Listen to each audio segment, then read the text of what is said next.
I'm recording this, and this will go up on my YouTube channel, and then I will send everybody a link so that you can refer to this in between if you need a refresher or anything. It's also something that you can share. So let's go ahead and get started. I tend to push pretty aggressively through a training session, especially this morning because we've got a number of things that we want to accomplish. As I said earlier, I've been doing this for about 3 years now, and uh, here are some of the training that we've done in the past. We did a section on communication skills, a workshop on how to ask questions. We've done a couple of times, we've done the creative thinking and innovation workshop. We've done a mastering the art of customer service, and we've done a mastering the art of emotional intelligence. And what we see as we go through these is they sort of build upon one another. There are elements of customer service or creative thinking and innovation in customer service, and there's elements of communication skills and emotional intelligence. And as a result, what you're going to find today, especially for those of you who have gone through training with me before, is that some of the stuff that we've gone over before is also going to be feeding into this, especially as it pertains to emotional intelligence. Again, all of these workshops have been recorded, and you have access to them. So you can watch the videos and uh, take the training in your own time. So as we go through this, I'm going to recommend that you might want to go back and um, go through maybe the power of questions and the emotional intelligence workshop to make this speak to you a little more, to make it more effective for you. To what we're going to try to accomplish today, and again, I say I like to push through because we do have an aggressive agenda. Um, we're going to go through these My elements hands in your free. manuals. I hope everybody has access to their manual. I hope everybody printed their manual or have access to it on their tablet or their screen or whatever. I gave you a manual for the complete workshop. The complete workshop is a 2-day workshop, so you can use it as a reference. We're not going to have time to go over all of the sections. So today we're going to go through 2, 3, 4, 5, 7, and 8. And then in between sessions, I'm going to ask you to do session 6 and session 9 as homework because those are more focused on your Where'd you own go? self-awareness and development. So let's get started with session 2, which is defining conflict. So what we're going to explore today is what conflict is. We're going to go through what are types of conflict, open conflict versus hidden, spontaneous and reflective action, then the various stages of conflict, and then finally creating the win-win. And defining conflict is important as we move One. into this training. Um, Conflict is a little bit more severe than a mere disagreement because a disagreement is a change to a relationship that disrupts the normal routine. You can have disagreements every day with an individual that don't rise to the level of conflict. Conflict is a lot more serious, and it's a consequence of the disagreement. If you can't resolve the disagreement, sometimes it escalates into real conflict. And it includes a threat to someone's needs and concerns and interests. And in order to become adept at conflict management, you need to actually have some really solid problem solving strategies. It takes two or more people who are committed to resolving conflict in order for conflict to be resolved. One of the things that I've noticed is that there are some people who seek to always resolve conflict and eliminate conflict, and there are other people who seek to escalate conflict. And so this is part of our self awareness. And as we go through I'm going to take opportunities to refer back to your Disc Plus results to see how that speaks to um, the issues of conflict resolution and conflict escalation. So, can you guys give us some other definitions of conflict that work for you? I'm going to be calling upon you to speak up frequently during this workshop, so get used to it. Uh, what are some other definitions of conflict that work for you?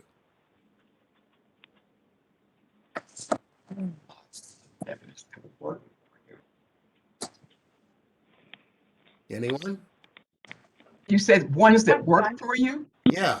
What are how can you define conflict in a way that's familiar to you, that speaks to your experiences? Well, this is Lenore. I'm sorry, everyone. Um, I would say I try to address the needs and also the concerns uh, of the individual. Uh, and my tone is always an important issue as well. Hmm. Great. Anyone else? This is Julie. Yeah. So I see conflict as, in general terms, like a competition for the scarcity of available resources. That's a really good point. Often scarce resources drive conflict as you're competing.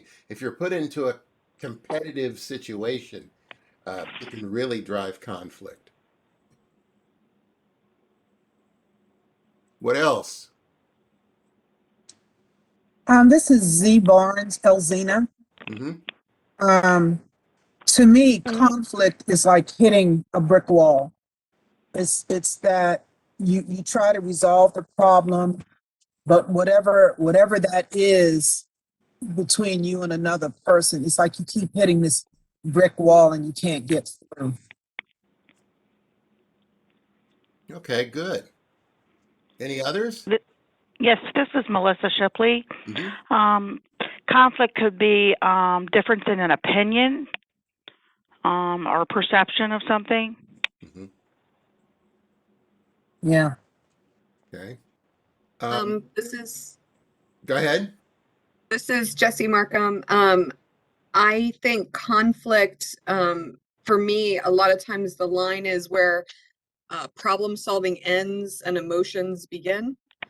That's good. It's not quite as simple as just a cut and dry, problem solving. It's when people's emotions get involved and you get to deal with that part too. Okay, good. Excellent. These are good. I noticed I don't have access to the chat while I'm doing this, but I know that there are some, at least one person at least put something in the chat. Could somebody read that off? Oh, I'll say it. I just said clashing over ideas or clashing over different personalities in the workspace can cause conflict. Clashing over personalities is a real driver when you talk about, where does conflict arise from? Just being unable to manage the differences, your different personality attributes can be a constant driver of conflict. Sandy, this is Wanda. Hi, Wanda. Hi. And I was going to say something similar that when you're not willing to understand another person, their culture, the way they work, their communication style, Mhm. and that could cause conflict. Great. That's spot on. What constitutes a difficult situation for you? What are some things that you experience that tend to drive conflict? Uh, could you give us some examples? Yes, when you don't talk the same language. You different education levels, different experience levels, and which means miscommunication. So you could mean well, Hmm. and someone takes it a different way. Different cultures. I have people that may be from a different country, and Hmm. they understand it one way, and we say it another way, and because they don't understand my language, and that could, it causes conflict. Right. Yes. This is Denise. Hmm. I find that what constitutes a difficult situation is when the person takes everything personal and not wanting to listen to what you're trying to say because they feel that everything is targeted toward them.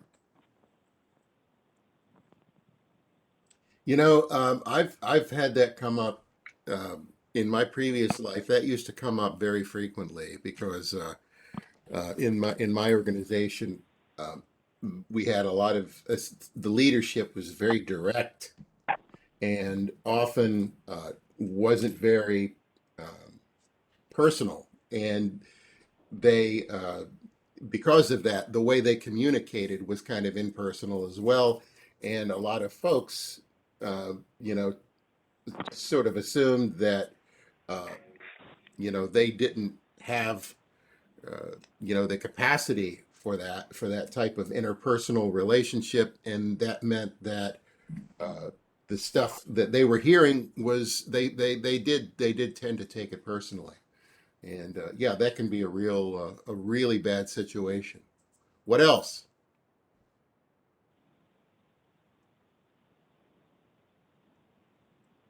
Any others? So, how do you normally deal with a situation with difficult situations? Let me ask this a little more specifically. Uh, how many of you tend to try to diffuse and resolve difficult situations? Hi, this is Karen Hamilton. I'm a conflict avoider.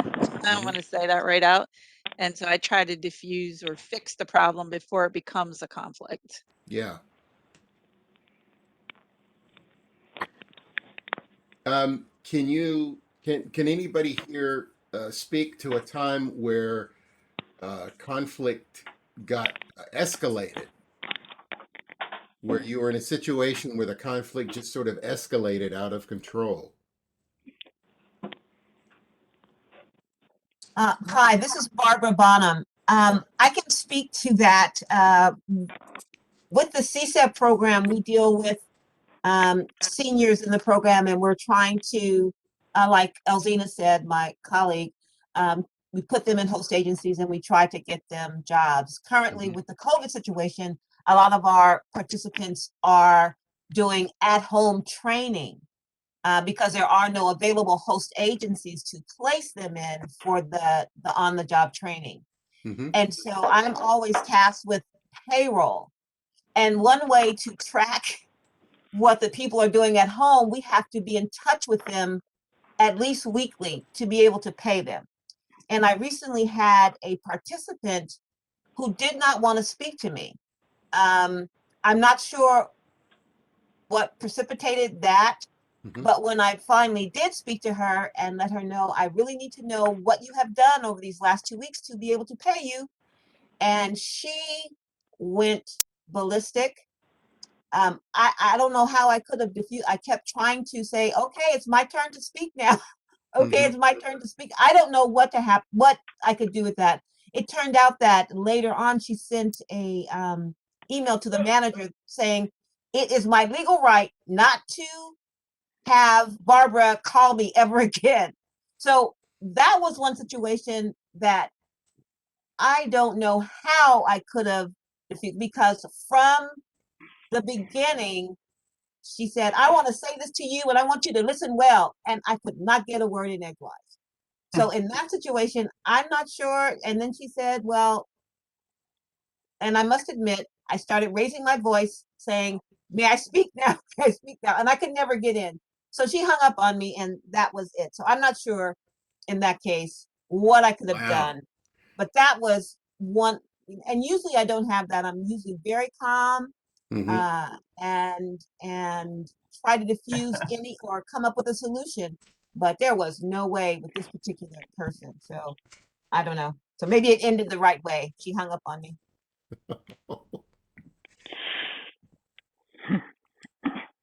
Does that sound familiar to anyone?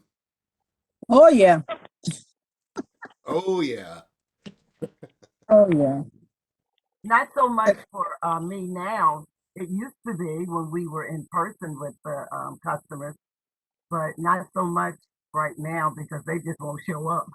But I've had, I can tell you that I've had, and I have a pretty strong personality, and but this person just kept on and was putting words that I didn't say or in my, this out there. I know you want to do this and you want to do that and that's what you want to do, and I'm saying that's not me. So I just backed up.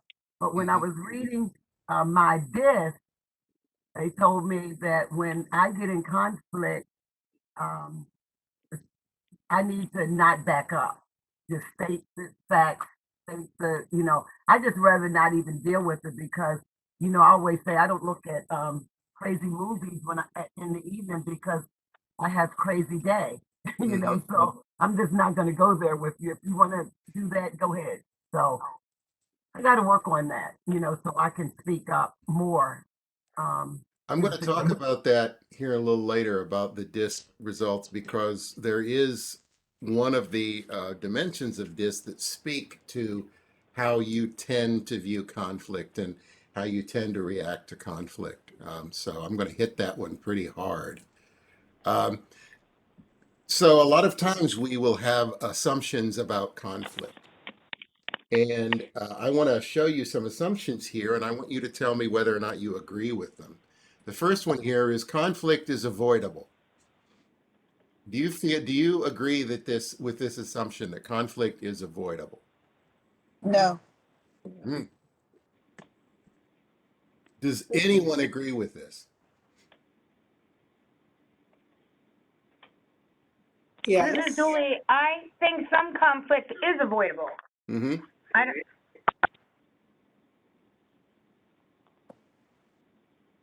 So, okay. So what kind of conflict do you feel is avoidable?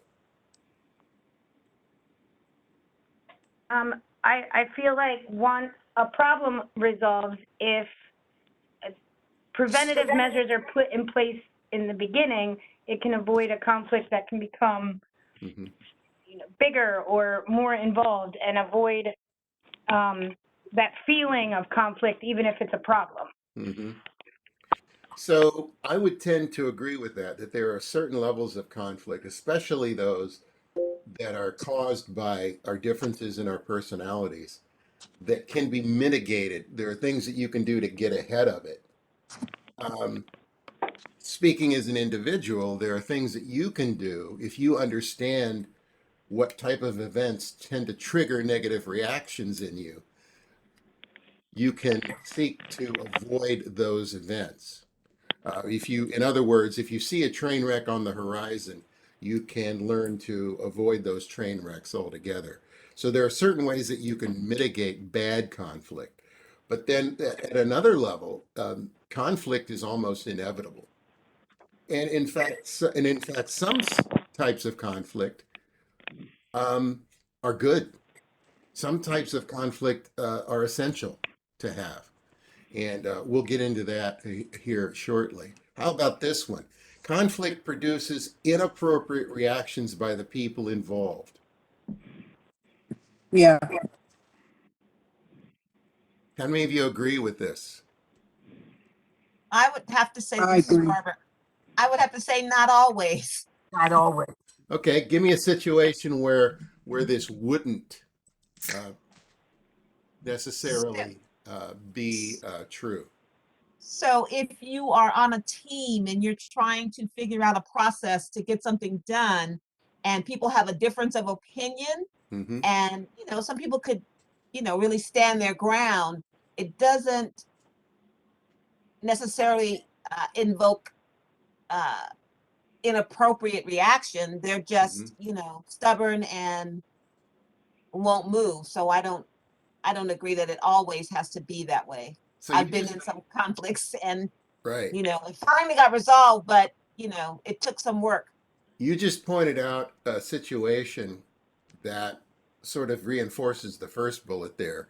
When you're on a team, often you do have disagreements, especially when it comes to, I think that we ought to do this. And, two people or three people might have different approaches to solving a problem or to coming up with a new process, to helping the leader make a decision. And if you put all that out there, you might have, some very heated discussions. And at the end of the day, after the decision is made, that's where a good team, a good effective team will say, okay, the decision's made now. We have to everybody get behind the decision, even though it might not be the way that, what I advised. It might not be what I recommended. I still have to get behind this decision.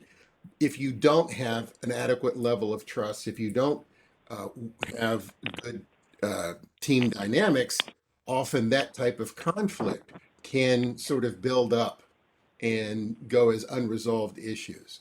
So, yeah, that's a really good example there. How about conflict creates polarization within the organization? How do you tend to agree with this? Yes. Somebody mentioned earlier a definition of conflict where you're competing for resources. How can that create polarization within the organization?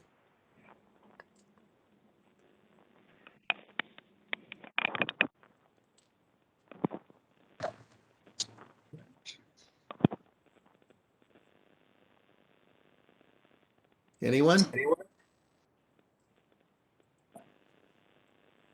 you hear me? Yeah. Okay. I think it could happen when you have partner agencies working together, maybe in the same building per se, Mm-hmm. and you're having to sometimes compete for the same clients through resources. Yeah, I think it has the potential to have a conflict with Mm-hmm. that process. Yeah. Polarization is a really negative consequence of unresolved conflict.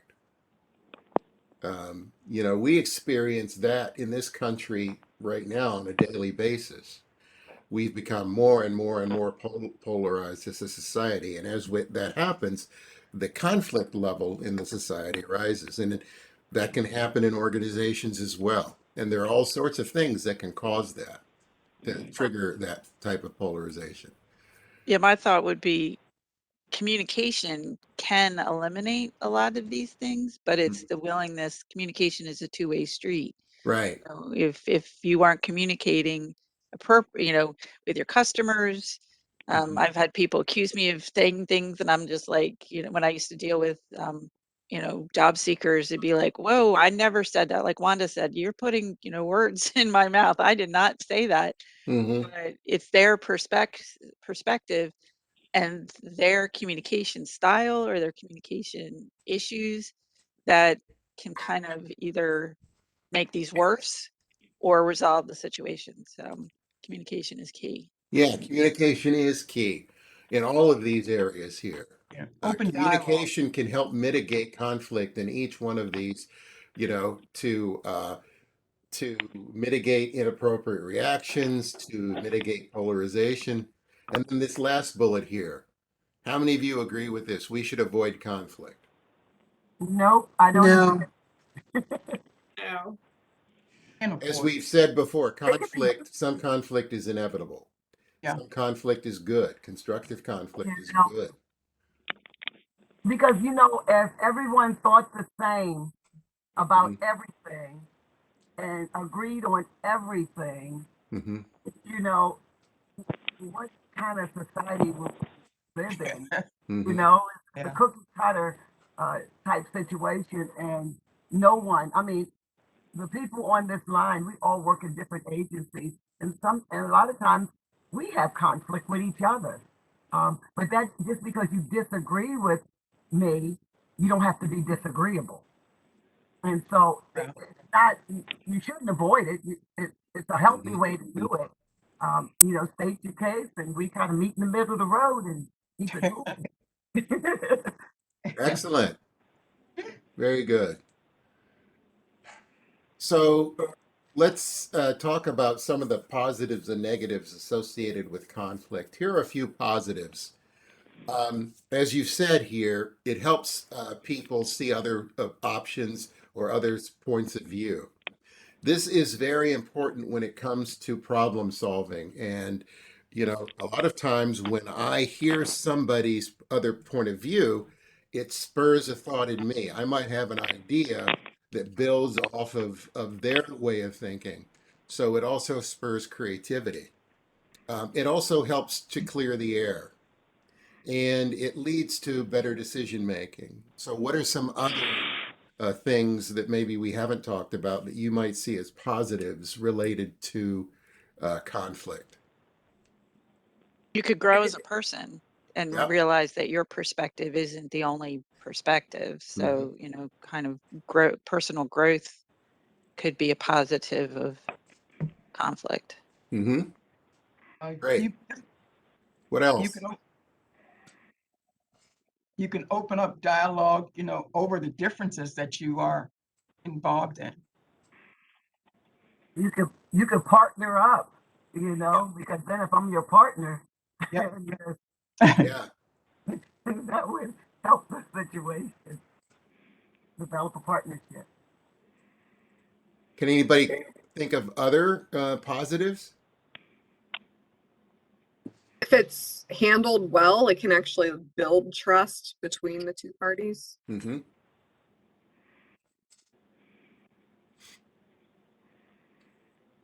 I think that it can lead to patience Mm-hmm. as you're dealing with certain situations. You get to a point where you have a realization that I might not be able to do anything to help, but I can sit and listen until they finish with the vent, you know, and once they get out whatever it is they're trying to say, maybe you'll have a better understanding of that person. Because the also have problem may not be you, it might be something else altogether different, and you just happen to be there at that time. And you also have to learn to agree to disagree positively. Exactly. Okay, here are some negatives that, and a lot of these we've already gone over. Uh, you know, it can lead to broken relationships and disruption in work. Sometimes conflict can be very expensive. It can create barriers that weren't there before. It might cause people to leave work that they otherwise enjoy. And sometimes it can lead to making bad decisions. What are some other negatives?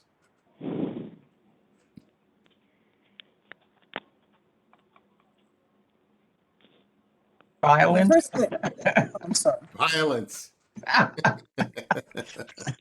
Yeah, yeah,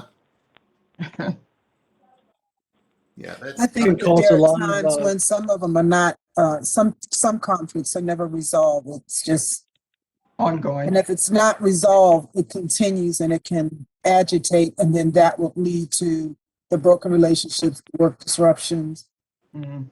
the violence. so the unresolved conflict is something that I've experienced over the years when just observing that when people have conflict and issues that they haven't resolved, the next conflict sort of builds on it, and then the next Mhm. conflict builds on it, and so it just sort of cascades out of control and can lead to this, you know, boom. You know, at some point it just fractures and breaks, and sometimes it gets to the point where it can't be resolved. You know, the parties are unwilling to resolve the situation, and it just leads to that explosive, fractured relationship. and That bullet. it can also cause a lot of tension and hostility within the workplace. Oh yeah, definitely. Um, this bullet here may cause people to leave work they enjoy. Has anybody ever left a job over conflict? Mm. Close. I have. I have. Mm-hmm. I have. I have too. Wow. I retired because of a situation that I felt like that I couldn't resolve. Mm, It was more of a, sort of a last straw thing, but it definitely was the determining factor for me, and I'll talk about that later. mm, Um, so I'm going to talk about three types of conflict now. We're into session three, types of conflict. Um, the first is inner conflict, and we're going to bring in the Disc Plus here for the first time today. So again, if you haven't taken it yet, I urge you to take it because this is going to really help your own personal development in general, and then it'll help you understand how, sort of your relationship with conflict.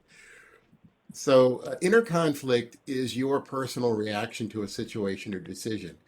The way I like to think about this is you can create conflict or you can respond to conflict. Sometimes you're, you know, in one role and sometimes you're in another role. Uh, but this is the situation where you're reacting to a situation or a decision. I want you to take a look at this. This is an individual's DISC results. And um, for those of you, again, who haven't taken this, uh, this might seem a little alien to you, but I'll try my best to explain what you're looking at here. This individual, this C score here, the blue bar, is the thing that's really driving their behavior. And this person, because of that high C score, is very procedural. They like to have plans and procedures and rules that they work under. And they also tend to, um, when there's a big change on the horizon, it tends to really agitate them, and they sort of act out of fear of that change.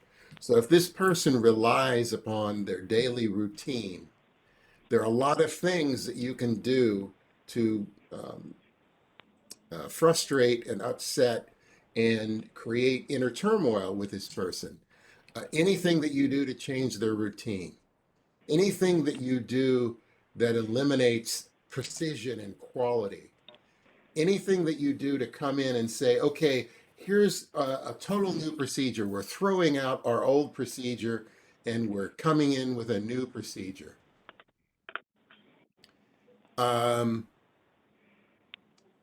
This can really upset the individual and create inner conflict. So, a lot of times when I'm coaching an individual, this is the type of thing that we'll look at. What are the things that really agitate and annoy you? And it's often, circles back to their personality, the way that they behave.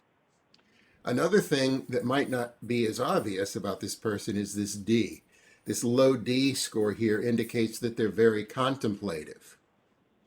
They like to take their time and weigh alternatives and learn about situations before they make a decision. They don't like to make snap decisions.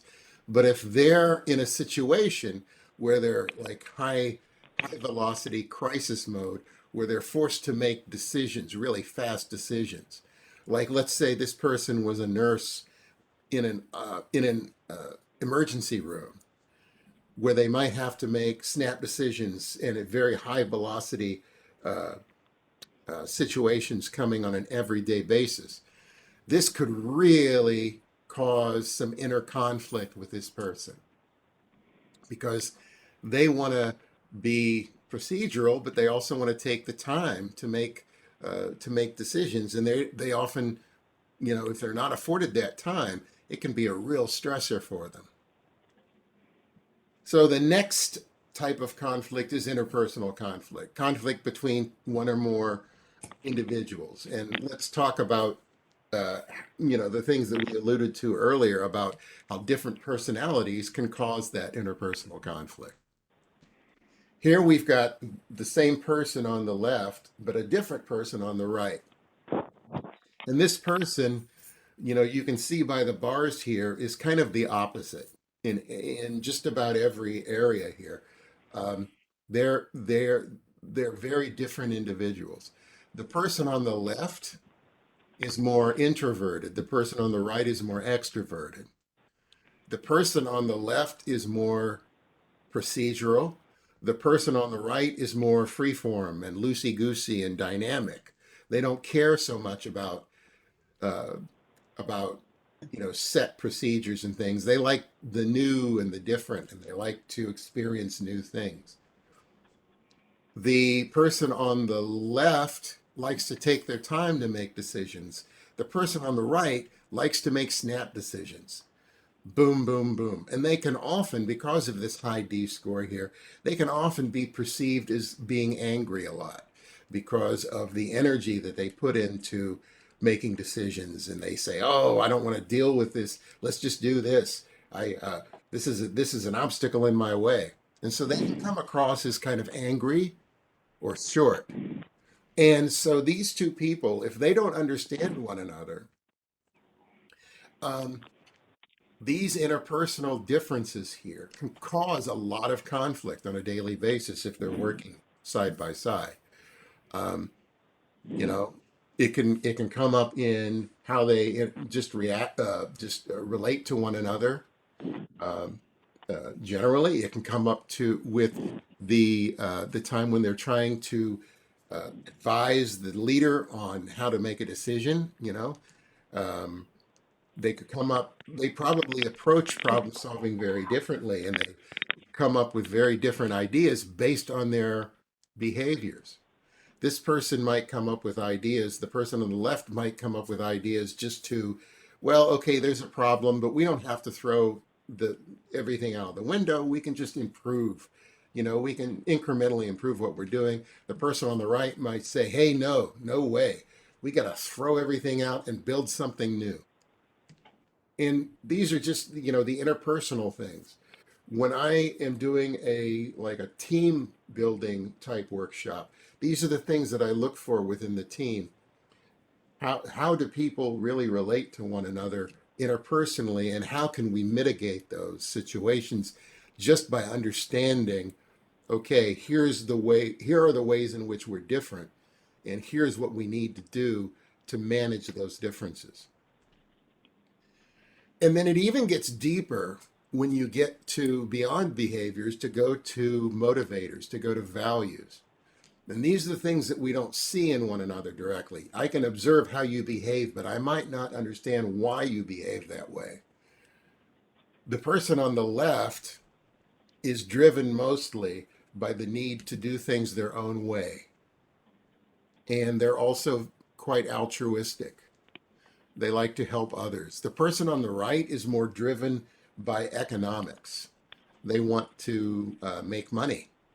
They want a financial reward, and they also want to be in charge. So, because they're very different, unless you can get down to this level of understanding of one another, the conflict might never be resolved. It might never be understood, and therefore it cannot be mitigated. This is why I use personality assessments, because if these are things that are under the surface with individuals, you might never see this. But if I now show you, hey, this person who you're always disagreeing with is motivated and driven in a way totally different than you, and now you can understand what drives them, maybe now you can figure out strategies on how to manage those differences. And then the third level of conflict is group conflict. This is conflict between organizational elements. So the thing that I'm showing you right here is a DISC group report. So I can plot everybody's DISC results onto a table here that sort of a quad chart that shows where they are in relation to one another. So as you see, the more extroverted you are, the more you tend to fall in the upper area here. The more introverted, you tend to fall in the lower area. The more people oriented you are, you tend to fall in the right area here, the more task oriented you are, you fall to the left. So this particular group that I picked here are just people in our training today that I picked out your results and I threw them in here. So if we were an organization, we could see this is how we sit with one another. I can see this person here in the upper right, the distance between this person and this person here at the bottom in the middle, this constitutes really strong potential for conflict because the way they approach things is very different. This clump of people down here that are sort of all together, I would expect that they might work together really well, just naturally, because that they tend to approach things similarly, and that there's not a lot of difference in that. They're all people oriented. They're all tend to be more introverted. But then there are people in the organization that I've created here that are also quite extroverted and more task oriented. So that's the type of diagnostic that we can give to a group to determine, hey, here are some potential group conflict points, and then we can again work on ways to mitigate those. So let's talk about these interpersonal differences. Tell us about a time when you have interpersonal differences at work that make things stressful or uncomfortable.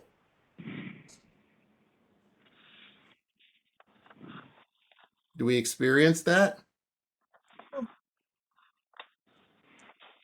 I'll tell you, when I deal with stressful or uncomfortable, I have to stand back, always say, let me sleep on it. Let me think about it. And usually I'll come up with a solution that we can work together and be different. Excuse me, Wanda, I can hardly hear you. Okay, I'm sorry. I said that I've been in a situation where I was stressful and uncomfortable. And what I normally do is think about it, sleep on it, next day make a decision. You know, I said, just give me a little time. And I usually, once I sleep on and think about it, I can see the other person's side. Well, Anyone else?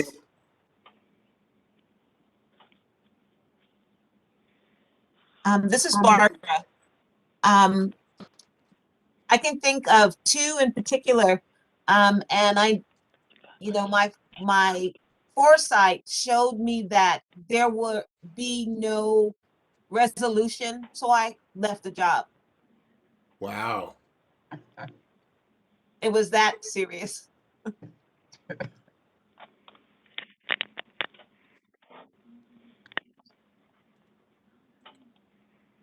So were you able, in the situations that you came up with, other than the one we just heard, have anyone else found ways to resolve these interpersonal differences?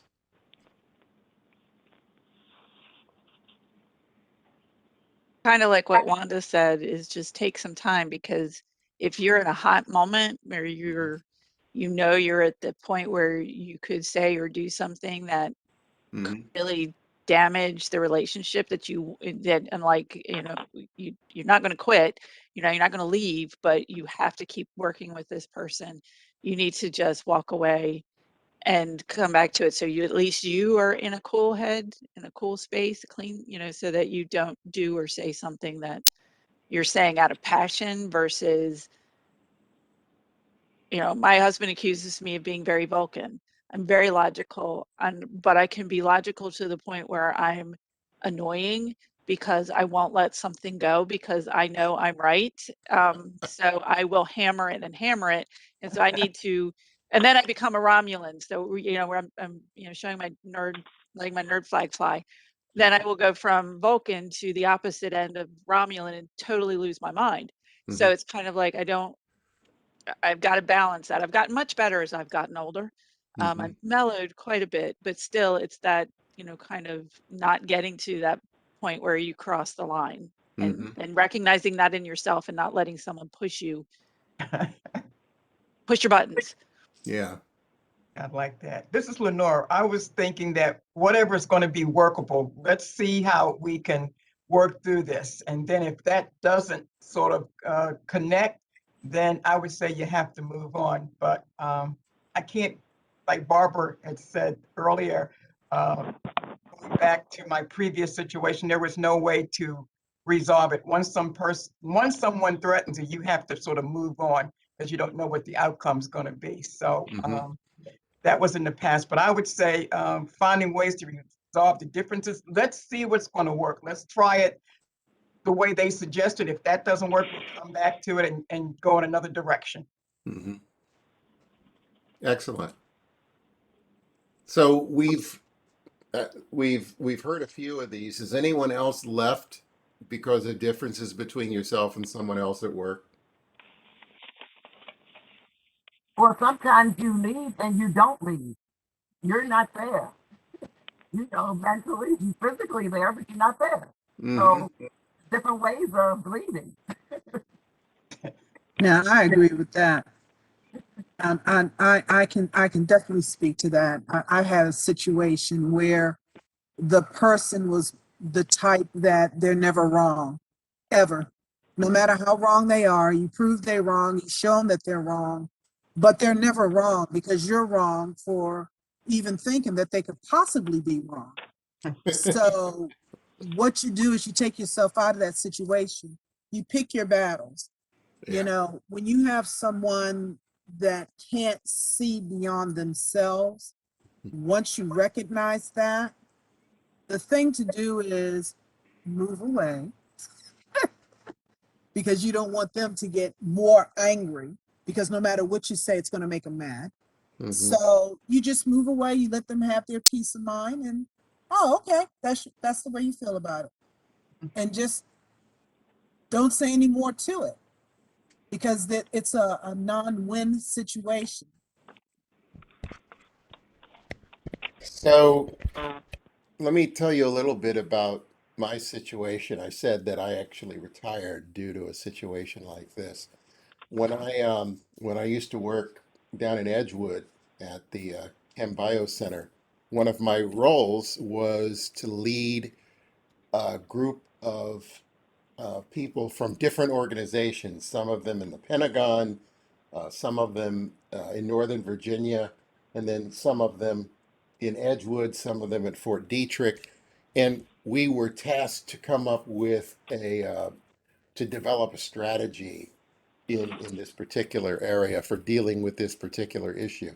And we would get together and we'd meet and we'd work on these things and we would all, have our say, and then we would agree this is the way we were going to go. And um, what I discovered over time was that there were a couple of organizations where the representatives there were participating in bad faith. In other words, they would participate and they would say, okay, yeah, we agree with this.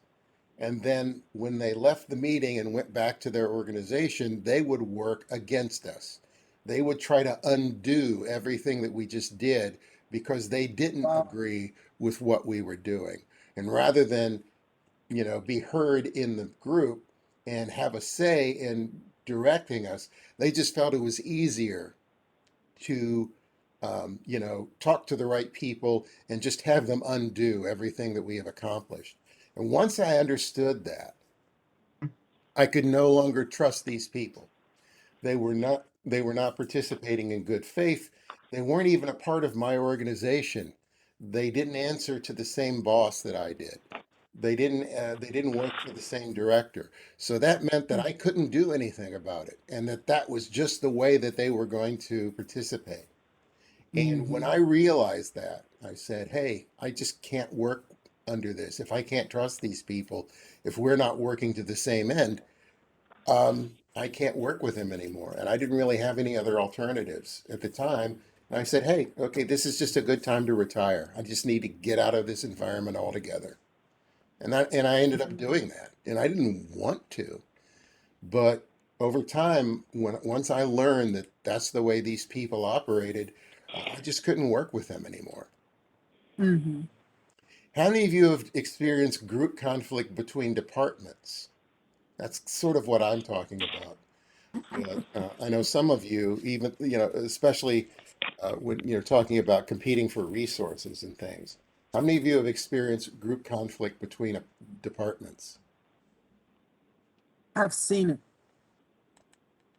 Hmm. and it's not good. I've seen it, and it surprised me, to be quite honest, Hmm. because we're all working for the same company. Yeah, The goals should be the same, or at least similar. you're exactly So, right that there, especially at the top level, everybody should be working towards the same goals. But often, organizational elements work as silos, um, especially especially when your organizational develop or your organizational element is an independent business unit.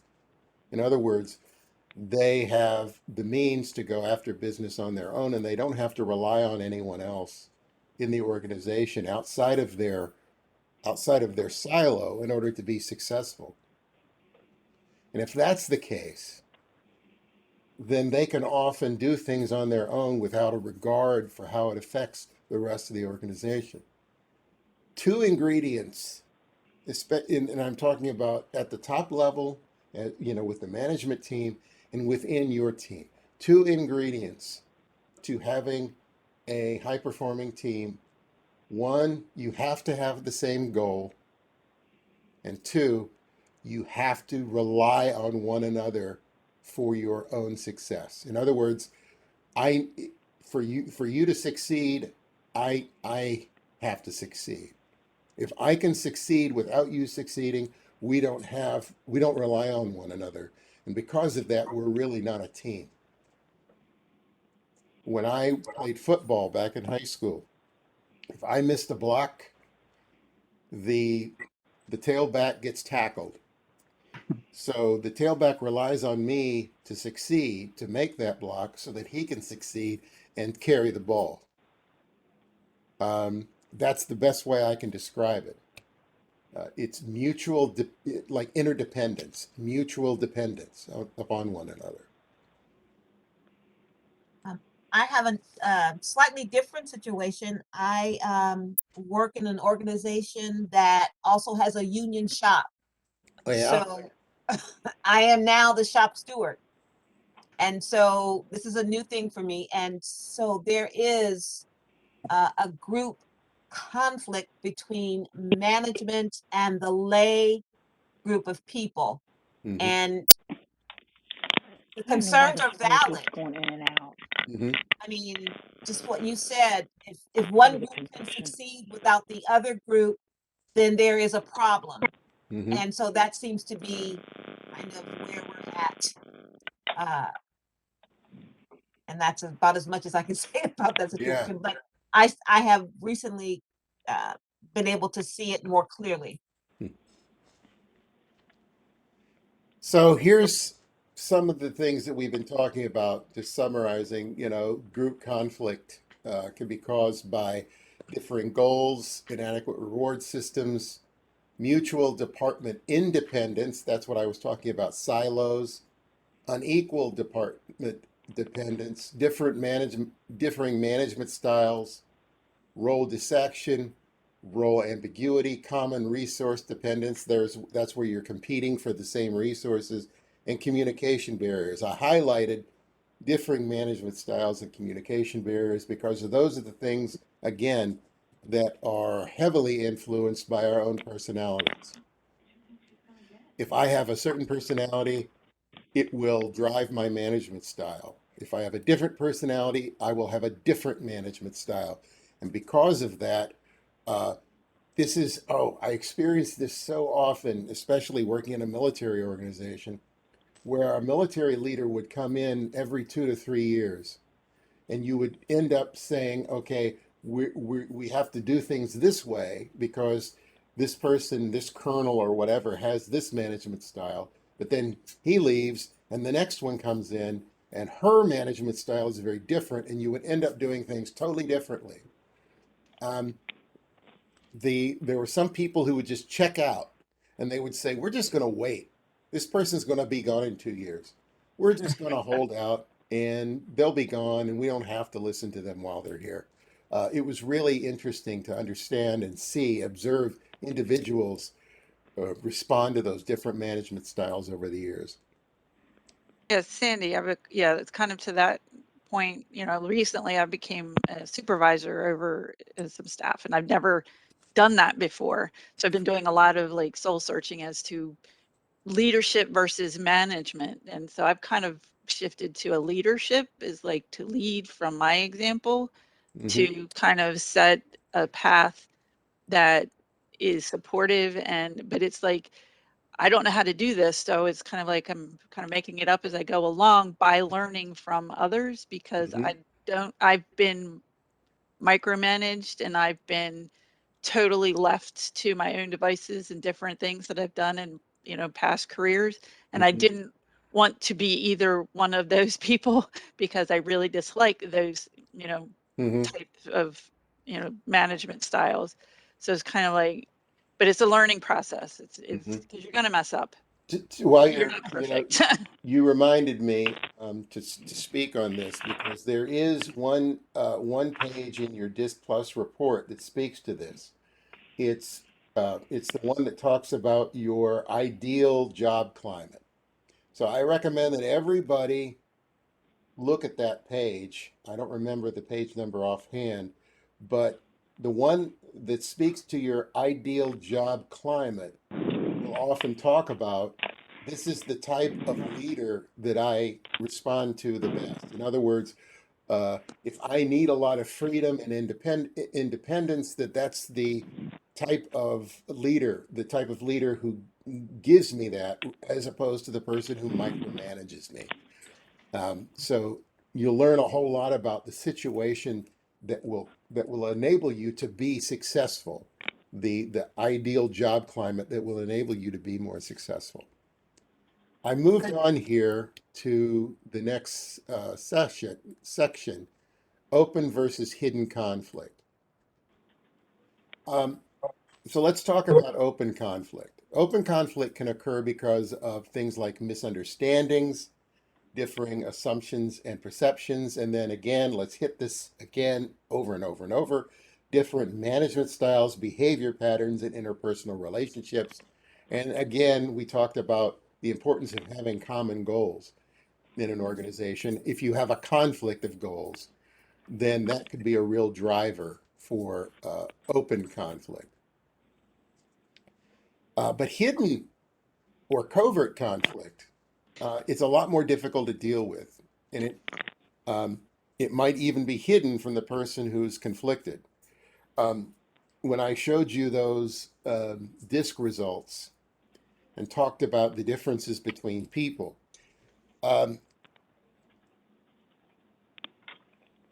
achieving self-awareness is one of the main goals of going through, the personality assessment process. You look at your results, you read through the report, and you achieve a higher degree of self-awareness. If you don't have a high degree of self-awareness, you might not understand why certain situations trigger you, cause conflict in you. So those sources of conflict might even be hidden from you. This is one of the reasons that I insist on using a personality assessment whenever I'm doing training, to increase that self-awareness so that we can lower the probability that you're going to, oh, thank you very much. That Wanda says that ideal job climate was on page 19. So refer to that. So let's talk about, again, our DISC results here. The S score, the stabilizing score, I often call that the conflict score. because the person with the high S likes to avoid conflict in general. And they like to have harmonious team environments. They also tend to not show their emotions. So even though they might be feeling things, they might not show them. So if you have a team of people with high S's, and there are a lot of high S's in this workshop right now, a whole lot of high S's.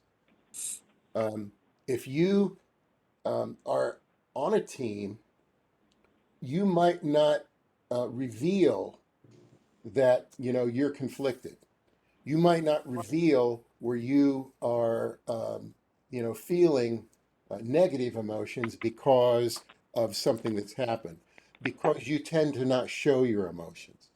Whereas somebody with a low S score will definitely tend to show their emotions more, and can have a much higher degree of conflict in their work environment and personal life. When I like it's the difference between maybe at the very top here, somebody in HR with a high S score and somebody in sales with a low S score. The low S score person expects there to be a lot more conflict in their lives because they're more competitive. Sales is a very competitive field. So you tend to have a lot more conflict in your life if you're in that type of role. And because of that, a person with a lower S score tends to thrive more in a sales type environment than a person with a high S score. My S is a 99, as Karen Hamilton. So it's like you can't get much higher than a 99. And my C is an 88, kind of comparable to this one. So it's kind of like that's the Vulcan in me, just kind of sitting here at the top. And you really got to get me to be a, I don't show things. I really don't. Yeah. And I compartmentalize. It's that compartmentalizing. I may not show it at work, but when I go home, my husband's like, "You all right?" Does So anyone I else keep it experience together that? at work, but all hands off when I get home. Does anyone else experience that? Because I know we have a lot of high S's in here. Yes. I internalize. Yeah, I guess Karen, your husband never says, how was your day at work? That wouldn't be a safe question, right, Karen? Yeah, he can tell just by the way I walk in the door. So I'm not I don't like to talk about people's scores, because when I do look at everybody when I ask people to take the assessment. My system tells me when you've done it, so I tend to take a look at results, and I generally see a lot of similar patterns here when I'm doing stuff with the WIOA organizations. Generally, a lot of high I's, a lot of high S's, some high C's. One person this time around presented themselves more as uh, as sort of a salesperson. Very high D, very high I, very low S, and very low C. And for that person, you know who you are. I would really like to have a conversation with you, because I like to understand better how somebody with that personality profile thrives in this particular type of environment. Um, so again, if you would like to go over your DISC Plus results with me one-on-one, we can set up a time to do that, either on a Zoom call or over the phone, however you'd like. So here's a group question. We talked a little bit about how a lot of us tend to be covert or hidden about how they're really feeling. Can you think of a time when you've been open about a conflict you've experienced with another person? Why did you feel okay about speaking up? You had enough. You had all you could say, and you had to, you know. What are some other reasons that you felt okay about speaking up? Because you examined your own self and found that it wasn't you, it wasn't about you. It could have been about something else that that person was going through, and Hmm. it just needed to be heard. And when I did that, um, the person I was talking to said, "You're not the only person." So I knew that I was okay. Okay. Anyone else? Hi, it's Leslie. I'm going to jump in and say that I tend to be a lot more open when I'm speaking for more than just myself. Hmm. Like I will back my team, Hmm. but if it's just a one-on-one situation, I'm kind of just like, yeah, I'll just deal with this later. Run from it. But when it's more than me, I'm there. I'm game on. Well, I've learned that I refuse to allow people to stress me out. And the best way to deal with any kind of conflict or issue, just take it to the person that you're having it with. Hmm. Straighten it out. If it's not going to work out, then move on because you know it's not going to work. I come home some evenings and I agree. My husband looks at me and said, "Oh Lord, what we do today?" But I'm at the point now where I'm too old to have to put up with someone else's issues, and especially if it's directly related towards me. Just say what you say. I can deal with what you say, but you have to be able to deal with what I say back. Hmm.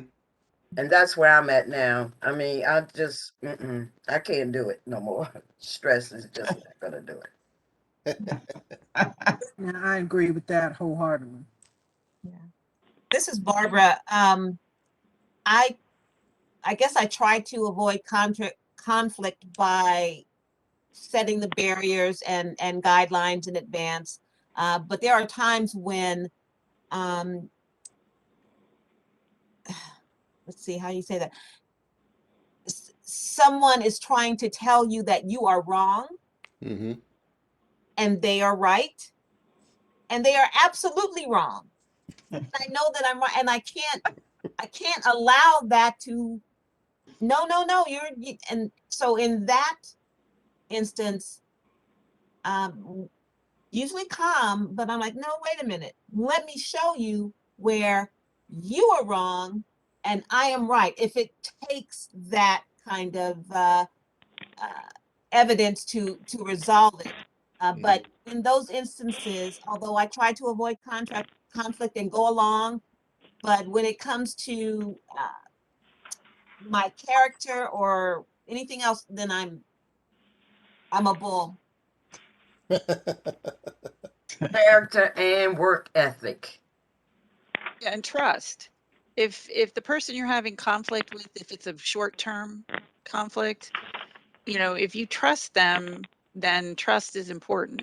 But if you don't trust them, then you react differently. If they've burned you in the past, which in my former position, I didn't know people were stabbing me in the back until it all blew up, and it was kind of like, well, now I know, because I trust people implicitly until you prove me wrong.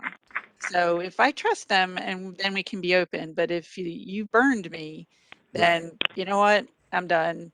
So you bring up trust, and I alluded to this earlier in a team environment, how important trust is to be a good high performing team. Do you feel like that if you do have a high level of trust with an individual, that you can have disagreements and still feel like, hey, this doesn't affect us? Yeah. Yeah, I think that that's essential because if we say that there's some conflict is necessary in order to have that conflict and still be a high performing team, we do have to have a certain level of trust across the team. And we achieve that trust in many ways. A lot of times the best and most direct way of achieving trust is by knowing one another at a very intimate level. Like think about how the people on your team, do what do you know about their families? What do you know about their interests? What do you know about, the things that are important to them in life? What do you know about their personalities?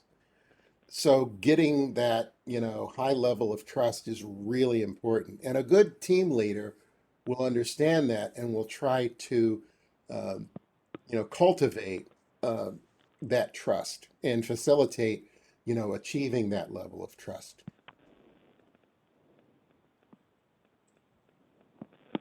So let's move into section 5 to talk about spontaneous and reflective behaviors here. So in general, writing is more reflective while speaking is spontaneous.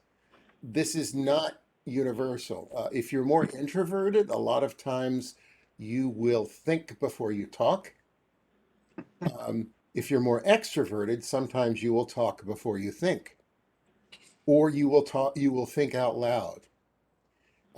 People who are extroverts then will often engage in that spontaneous behavior. Introverts are usually more reflective.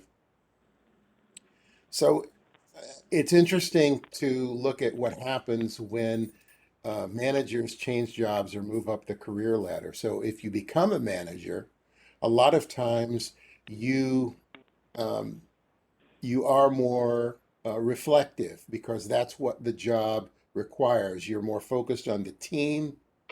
You can be focused internally on what goes on in that team.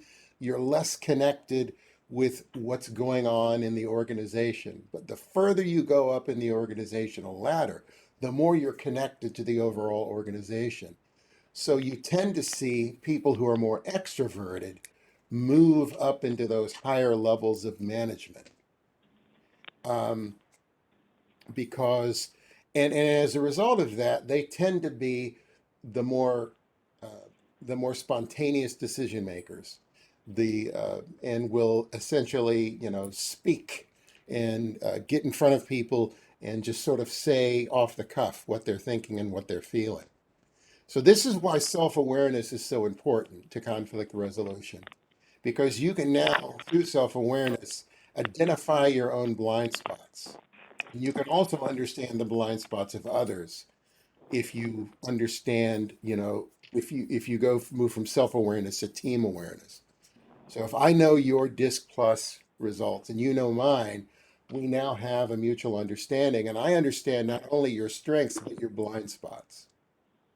Understanding blind spots is an extremely important part of self-awareness. I know what my blind spots are, and if I get into a situation where I have to use my blind spots, it's like a fish out of water. And so I've learned to, in order for me to be successful, I know that I need to be in a situation where I'm using my strengths all the time and I'm not having to rely on my blind spots.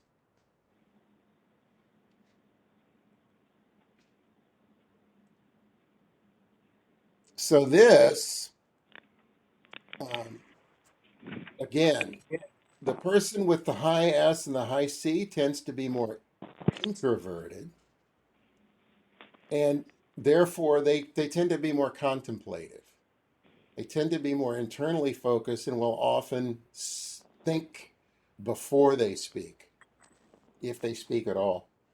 The more extroverted individuals, or the high D, high I individuals, will tend to speak and then think. When I'm in a meeting, I always look to, it's like what I'm doing right now. I've noticed, the people who speak up versus the people who are listening. When I'm in a meeting, I notice who is leading the conversation. What are they talking about? Who is listening and being more contemplative? And generally, it will fall into these type of situations here, to where if you're a more introverted person, you will participate in a different way than if you are more extroverted. Uh, do any of you experience this with your, taking a look at your results? Can you sort of validate this? Like the high S, high C. I know there are a few high S, high Cs here. You tend to be more introverted? I do. Mm-hmm. Yeah, I do. This is Lenore. Yes. Mm-hmm. How about, I This know is we have at least one high D here. You tend to be more extroverted? I was just gonna agree that I tend to be more introverted. I've been listening the whole time and contemplating, but I haven't Mm-hmm. chimed in too much. Mm-hmm.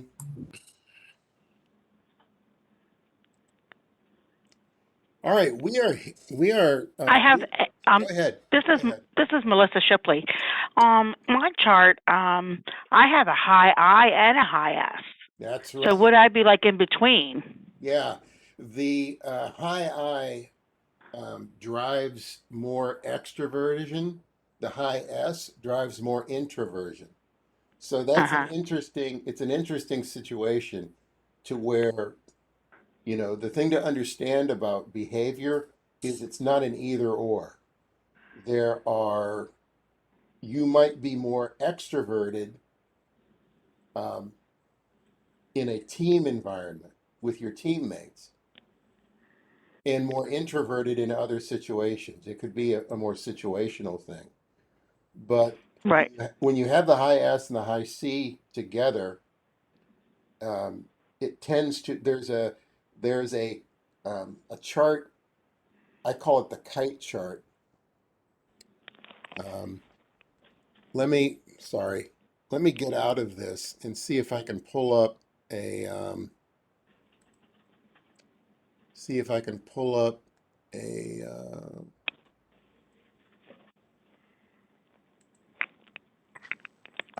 ah.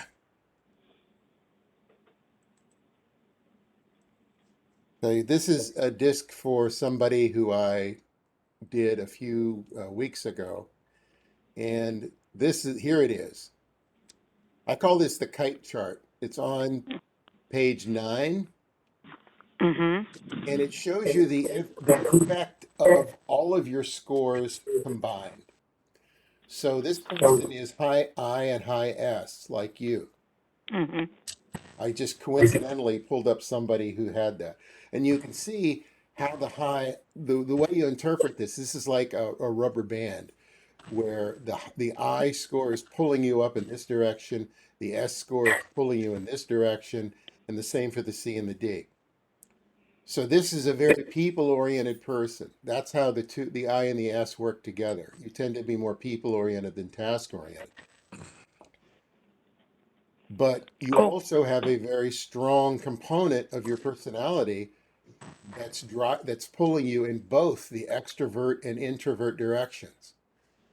So if I was talking to an individual about this, I would ask them, in what situations do you find that you're more extroverted, and in what situations do you find that you're more introverted? And I wouldn't be surprised, given that the high S is really focused on being in a harmonious team environment, that your level of comfort with your being extroverted is within that team environment. And that there might be situations where this high I, this extroversion uh, driven by the high I, isn't apparent, doesn't show up. If you'd like, we can have a conversation about that offline. Okay, thank you. Mhm.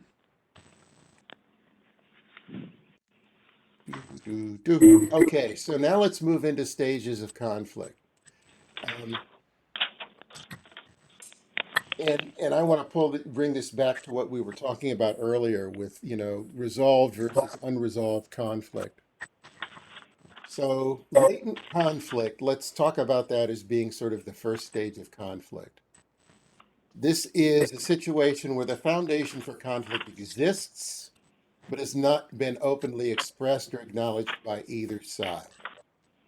So we're in a situation where the raw materials for that conflict are right there, and it's not going to take much to get that conflict going. And then, boom, the next stage, you can move into the next stage, which is perceived conflict. So the conflict is now there. One or both parties are able to see the cause of the conflict. Okay, so it is now out in the open. Then we go to felt conflict. So tension is beginning to build and people become short-tempered with one another. So now we're feeling the impact of that conflict, no matter what it is, what's driving it. Then it becomes manifest. The struggle is underway and even becomes obvious to people not directly involved. So now it is out in the open. It's starting to affect not only the people involved in the conflict, but the other people in the organization. And then the conflict aftermath is we have either resolved the conflict or suppressed the conflict. Okay? So this is just a way of depicting how conflict happens. So tell me this. We've touched on this before in previous discussions, but what happens when you go through this process here and you get to the conflict aftermath stage and the result is conflict suppressed? What's the impact of that?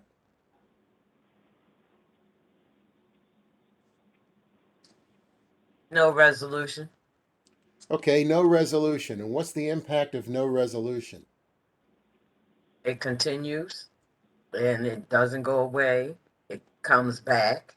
Mm-hmm. It shows up too many times and you just have to resolve it. You can't allow it to be suppressed. What happens? It's like what a happens cancer. if a conflict has been suppressed? What happens when a new conflict comes? The old one is dug up, it's added to it, Mhm. and it just explodes. It just gets worse, and then you start getting sides. People start taking sides, and it's just a waste of time. Solve it. When Don't you suppress it. over time, what do you think the impact of these suppressed conflicts are on getting you to that manifest conflict when a new conflict comes up? Does it happen faster? Does it happen slower?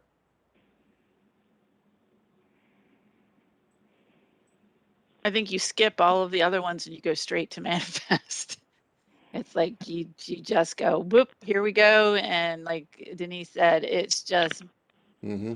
it's already simmering, you're already simmering with this person. You're already like Right. not trusting this person.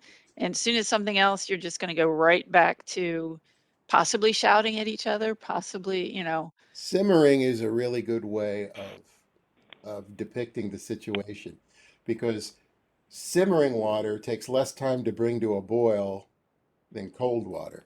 So if the conflict has been suppressed, it still doesn't mean that it's not there. It could still be simmering. And then the next conflict comes along and it doesn't take much to get you to that manifest because, it doesn't take a lot more heat to bring simmering water to a boil. Have you ever experienced or observed people in that situation where just they have one conflict after another, unresolved, and it becomes a situation where it's just like a hair trigger. It doesn't take anything to get them to argue with one another. my husband was in a very toxic work environment. Mm-hmm. And the point was that he was losing sleep. He was, just so unhappy with his job. And luckily, into going into work, and then COVID hit, and all of his teammates got sent home Mm-hmm. because he worked in a call center, so they were able to pivot to call center work. And he was so much happier when he wasn't around a specific person. The job was different, his attitude was different. Mm-hmm. And so eventually his job ended because they realized they didn't need this call center anymore because other people could do it because everybody was at home. And now he's in a new position and he's like, everybody's so nice. He's almost waiting for the other shoe to drop because he had such a bad experience at this previous job.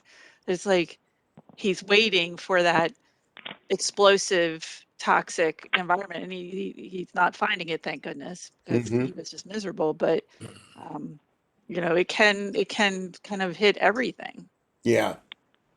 And that person would do things according, you know, deliberately to antagonize him. He felt it was personal. It became personal, not just a workplace difference, but it became a personal attack. So let's look at this then from a more positive perspective. Can you think of a time you decided not to make a rash judgment about a situation and decided to find out more details before you reacted?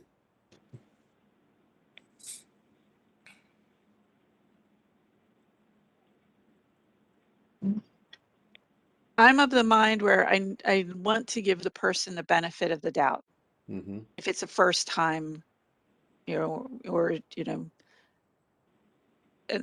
early in a relationship, is to, you know, try to find out more details, not be confrontational, because it may be something I missed. It may be something that I'm not understanding. So yeah, I try to start all things that way, is to kind of look things through, and that's kind of what my disc says anyway, is I need to research, analyze, Mm-hmm. get all the information before I say anything, because I could be wrong, and I don't want to disrupt the relationship because I made a preconceived Mm-hmm. idea. Do you think that the ability to not make a rash judgment can impact this process that we're looking at here? Do you think that it can impact it positively? I think it does, mainly because of the fact that if you confront it when it happens, Mm-hmm. it would allow you to make the proper deal with the situation properly. Mm-hmm. Just do not let it prolong. And there are going to be two sides to everything. Like my, family always says, there's three sides to every story. Mm-hmm. His, hers, and the truth. So you get down to the truth this way by just discussing it to avoid rash judgment or decisions.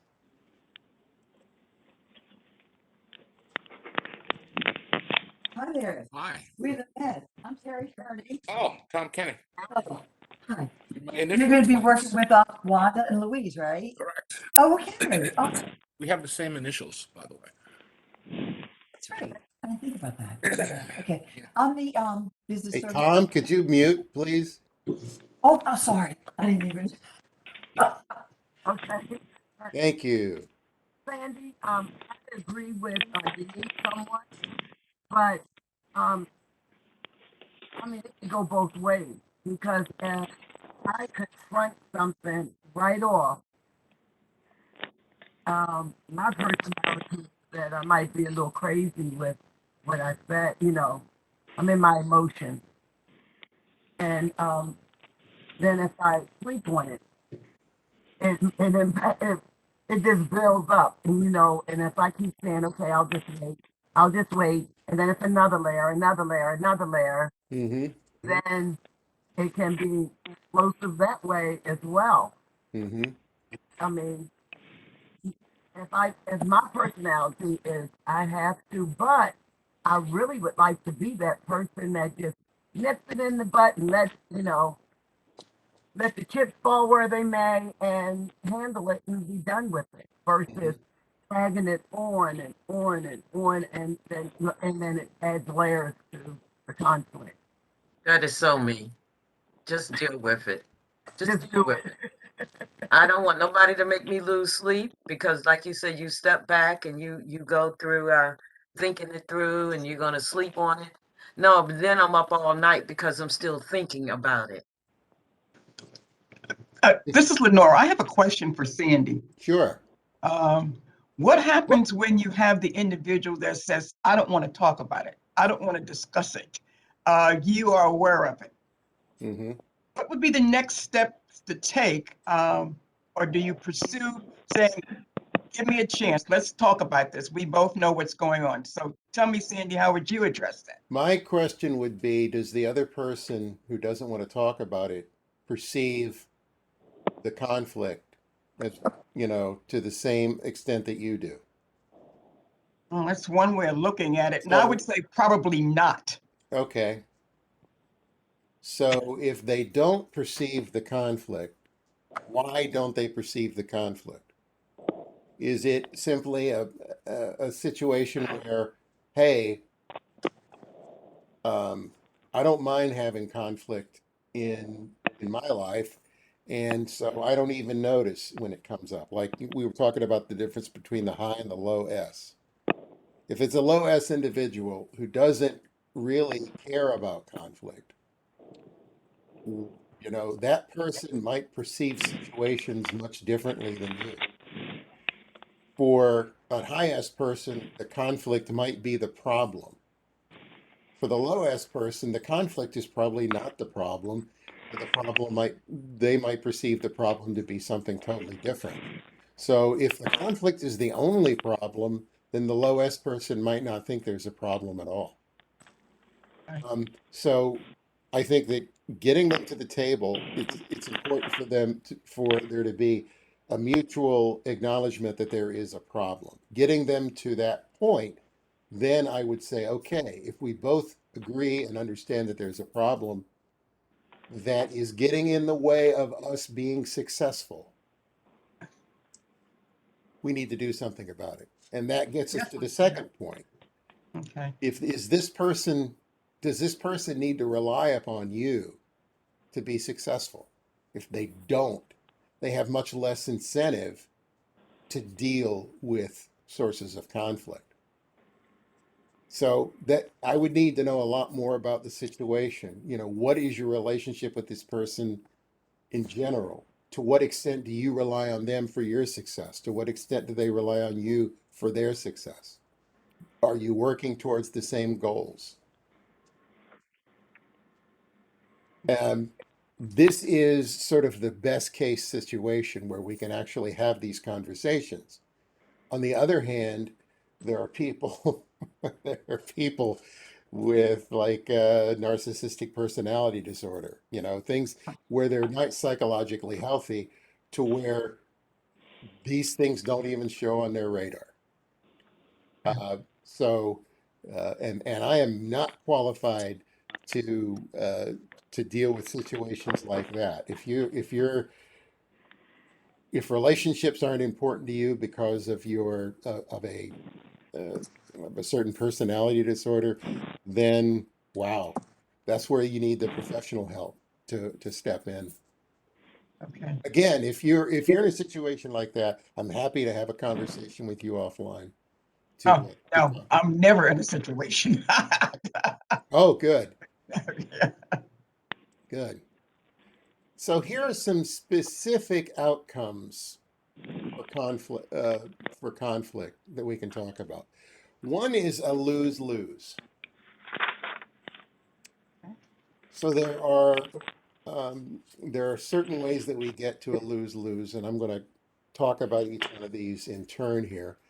But this is defined as a situation where both sides lose. In other words, I want this outcome, you want that outcome, and in order to resolve the conflict, both of us will have to accept less. So I only get half of what I want, you only get half of what you want. This guy, Sandy. Excuse me? Oh, excuse me, I'm sorry. That's all right. So lose-lose is one. Then there's win-lose. I win, you lose. You win, I lose. And then the third is win-win. Okay? This is what we say we all want. We all want there to be a win-win situation. One of the skills that you can learn is how can I actually be sort of the catalyst of um, of obtaining a win-win result out of conflict. So let's talk about lose-lose a little more. This is where no one gets what they want. So one of the situations there is compromise. So this is Solomon splitting the baby. Both sides or everyone in the situation gives up something in order to achieve the resolution. This is not to be confused with consensus. Consensus it's achieved when everyone can live with the outcome. Compromise is more that I I am giving something up and it's going to affect me to achieve this resolution, but you're giving up something too. So we see this happen in politics all the time uh, when in order to get a bill passed, you have to make changes and compromise so that you can get enough support to get the bill through, uh, the voting. Another means of achieving that lose-lose is arbitration. So we can no longer figure out how to settle this between ourselves. We bring in a third party. The arbiter listens to both sides, and then the arbiter splits the baby. The arbiter says, okay, you're going to get this, you're going to get that.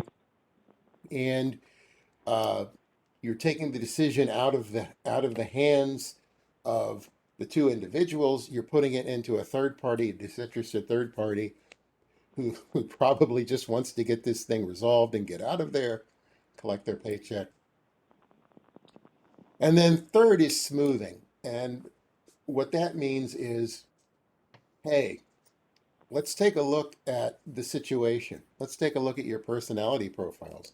Let's highlight some of the similarities here and figuring out how, hey, you guys really have a lot in common and you're really not working against one another here. You really have some of the same goals. So let's focus on that and come up with an outcome that at least sort of smooths things over.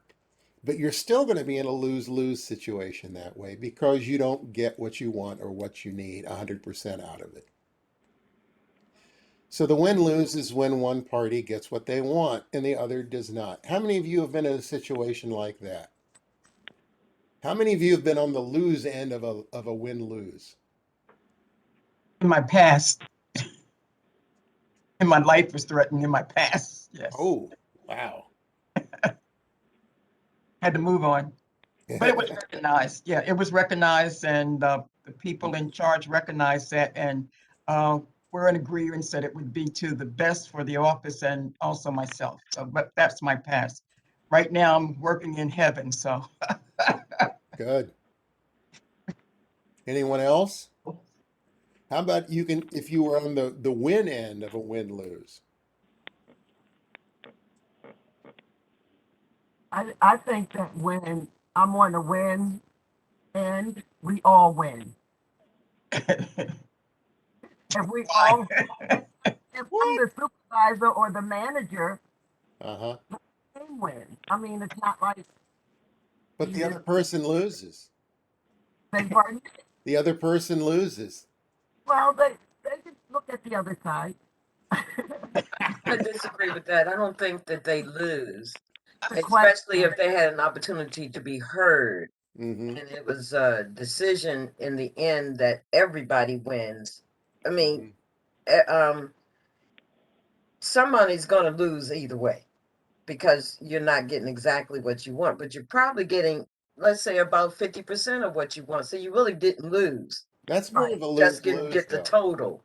What you're Yes, that- describing is more of a lose-lose, where you get part of what you want, but not everything. Think of a win-lose is I get 100% of what I want, you get 0% of what you want. Wanda just said that's not the way it works with her. She, Yeah. I agree with Wanda. It's not how it works for me either. I Yeah. think that if you look at the team wins. It's not gonna be my way all the time. But right. sometimes we have to, that's the way I'm looking at it. So maybe.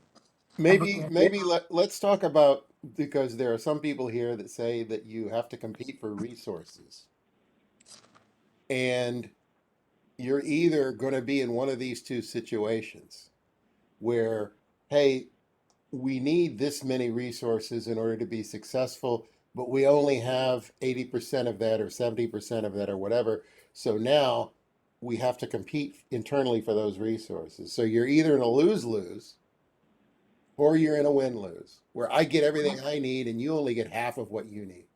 Well, why Some- can't you? Can Why can't somebody who's in that situation speak to that? Yeah, why can't you share? Why can't you what? Share, share the resources. So just because you received all the resources, if Lenore received all the resources, say for her organization, and I can take part in it, and she shares it with me, I don't lose. Who was it that said that competing for resources is the reality in their organization? Somebody early on said that.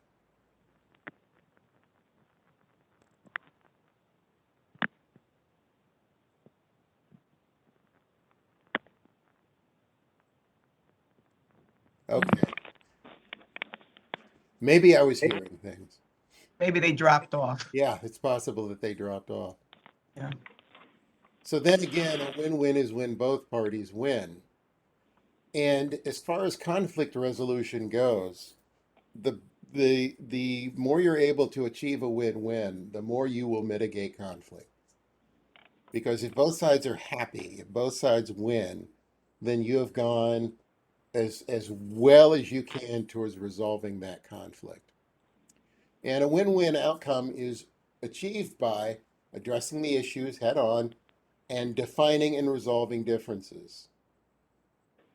So earlier, just a few minutes ago, we were talking about do both parties recognize that there is a problem, that there's a conflict? So you have to recognize that there is something wrong. Both parties, all parties involved have to recognize, yep, something's wrong here.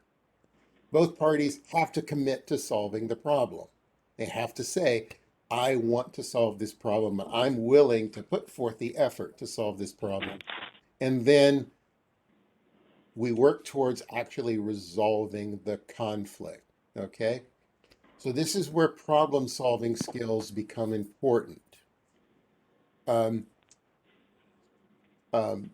One of the things that we talked about in our creative thinking and innovation workshop, which is focused on problem solving, is your approach to problem solving will often define how successful you are at solving a problem. And there's a saying that you've probably heard that says, if the only tool that you have is a hammer, every problem looks like a nail. So how you define the problem and mutually agree that this is what the problem is, get to that root, will go a long way towards determining how effective you're going to be at solving that problem. So a win-win happens, in summary, when both parties understand the value in one another's goals and in reaching a resolution together. This becomes a lot easier if you have common goals. Okay? But if you don't have common goals, understanding you at least need to understand the value of one another's goals and in reaching that resolution together. So again, we were talking about bringing in an arbiter to do arbitration in the lose-lose scenario. You can also have a third party help out for this win-win scenario. You can bring in somebody who's adept at problem solving and who can help facilitate this through defining the problem well, asking the right questions, and then helping the two parties solve the problem mutually. So we're very ahead of schedule here. I really like this. I thought this would take longer. We're at the last exercise here, so we can take a little time with this one. And so we're going to start learning how to create the win-win. Okay? And I have this is in your manual. It's session 8, creating the win-win. So the situation is this. This is a conflict between a person named Max and a person named Pat. So I'm going to read this situation. Max is a computer programmer who's worked with ABC Squared for 4 years. He started the job almost immediately after he graduated from a 4-year university program. He was placed on a team of junior programmers who looked after essential tasks.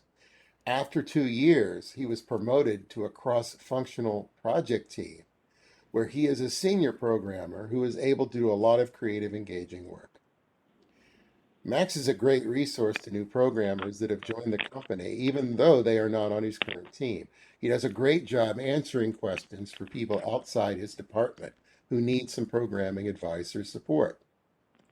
In the last 2 years, Max has worked as part of a project team that's completed some high-profile, enviable projects that have helped the company secure new business and increase their brand tremendously. So Max is extremely successful in the role that he is in right now. Now, when a position for supervisor opened up for a team of junior programmers, Max did not apply for it, despite the recommendations of his manager, Pat. Max likes what he does and knows that he's good at it, but does not feel he has enough experience to succeed as a supervisor just yet. He shares his feeling with Pat and says that he would like to do some kind of supervisory training in order to prepare himself for future opportunities. After the new supervisor, Robin, is hired, Max notices that Pat is not as friendly as he once was. Pat does not say hello in the morning or stop by Max's cubicle to chat anymore. When Max works through an entire weekend to get a rush project done that Pat really needs completed, Pat doesn't even say thank you. Max is perplexed. Not long after the rush project is completed, Max comes into the coffee room while Pat is there, and Pat tries to leave without speaking to Max. Max steps aside to let Pat pass, and despite wanting desperately to speak to Pat, he says nothing. Pat spends most of Monday with the new supervisor, and at one point, Max looks up from his workstation to see Max and Robin looking his way and laughing. Max's feelings are hurt, but he doesn't want to approach Pat while Robin is around, if at all. Okay, so I want you to place yourself in the role of sort of the facilitator here. Okay, so think about this situation. I want you to help develop a win-win outcome for this conflict. Think about what happened. Think about the sequence of events. And think about how each person participated in this conflict as it grew. And then think about what you can now do now that it's got to this point. So I'm going to give you guys, let's see what time it is here. Okay. Let's take 10 minutes. I want you can use your manual to write or whatever. You can think about it. So let's take 10 minutes to develop our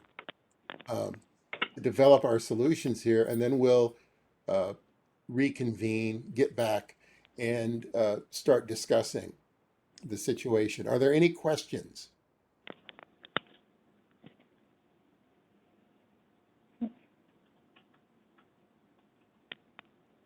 Otherwise, I'm going to let you guys go at it for 10 minutes. And so I will re-engage here in about 10 minutes, and we can take this one home. Right. Sandy, I'm sorry, I do have one question. Okay, go ahead. So you're saying we're looking at this as a third party to intervene in the situation?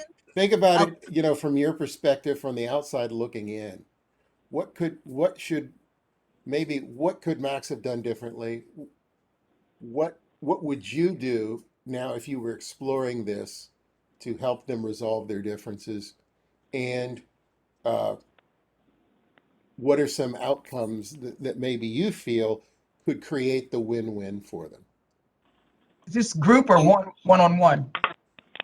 What do you mean?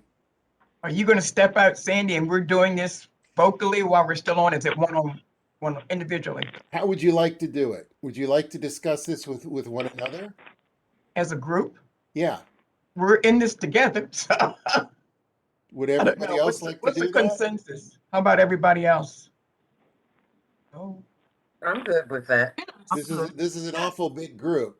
okay. I mean, I'm happy to do that. I'm happy to let you guys do that if you'd Okay. like to. Okay, let's go ahead. I will step out and you guys can discuss this, and then I'll. What time is it now? It's 11:38. I'll come back at 11:48. None of these names, I've ran most of these names and none of them are in the system. Looks to me like there's a personality change. Was it getting the job as a supervisor, expanded control issues, or, evidently there was something going on between Max and Pat from the beginning. Prior to the onset of the promotion of the new person?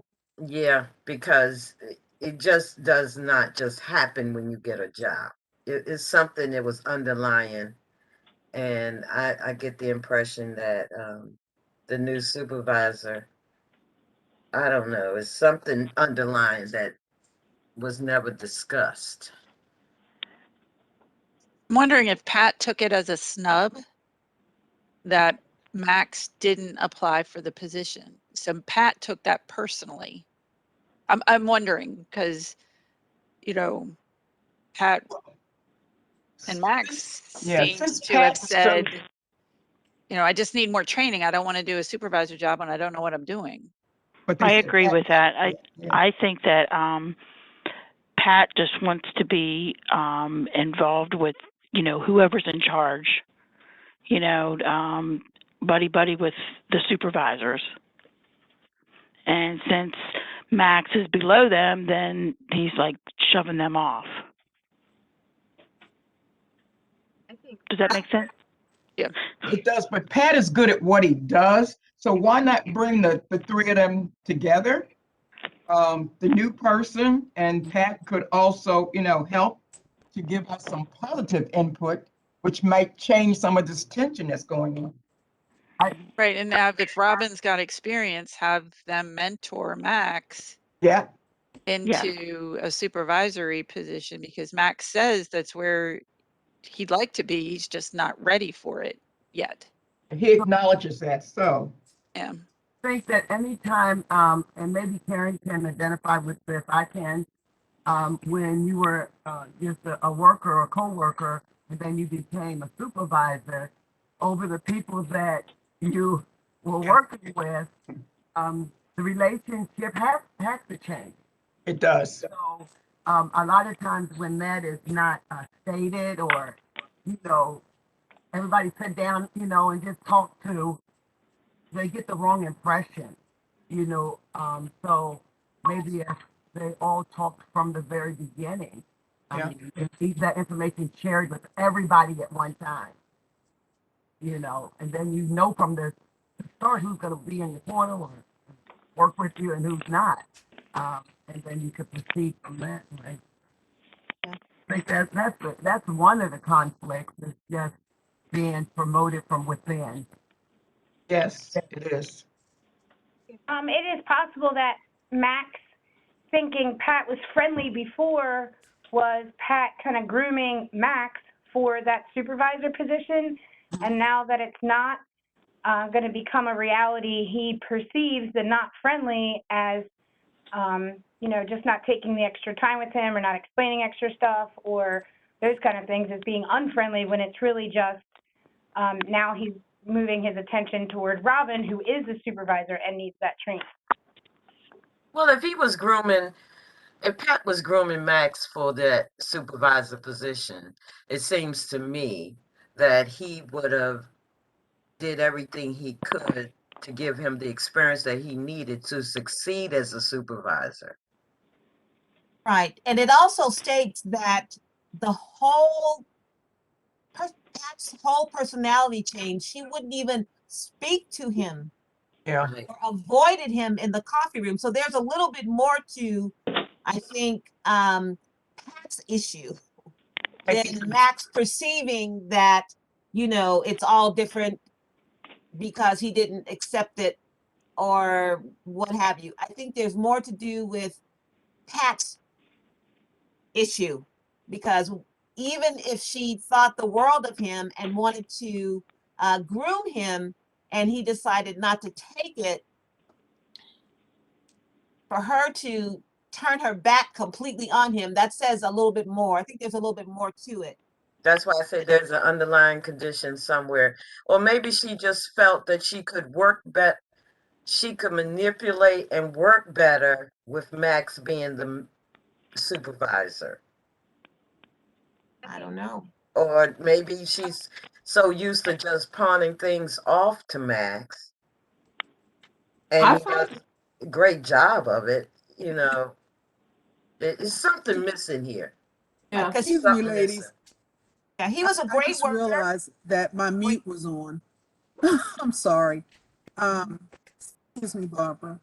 Go In ahead. listening to what you guys are saying, I can't help wonder, Pat, be that male or female, recommended Max for a position. Max decided he wasn't going to take the position. Did Max explain to Pat why he would not take that position? Because we could have hurt feelings involved. You know, hey, I said that you should do this. I recommended you. I put your name up. And what? You didn't accept it? Are you serious? Kind of thing. I think that may have been a few emotions attached to that.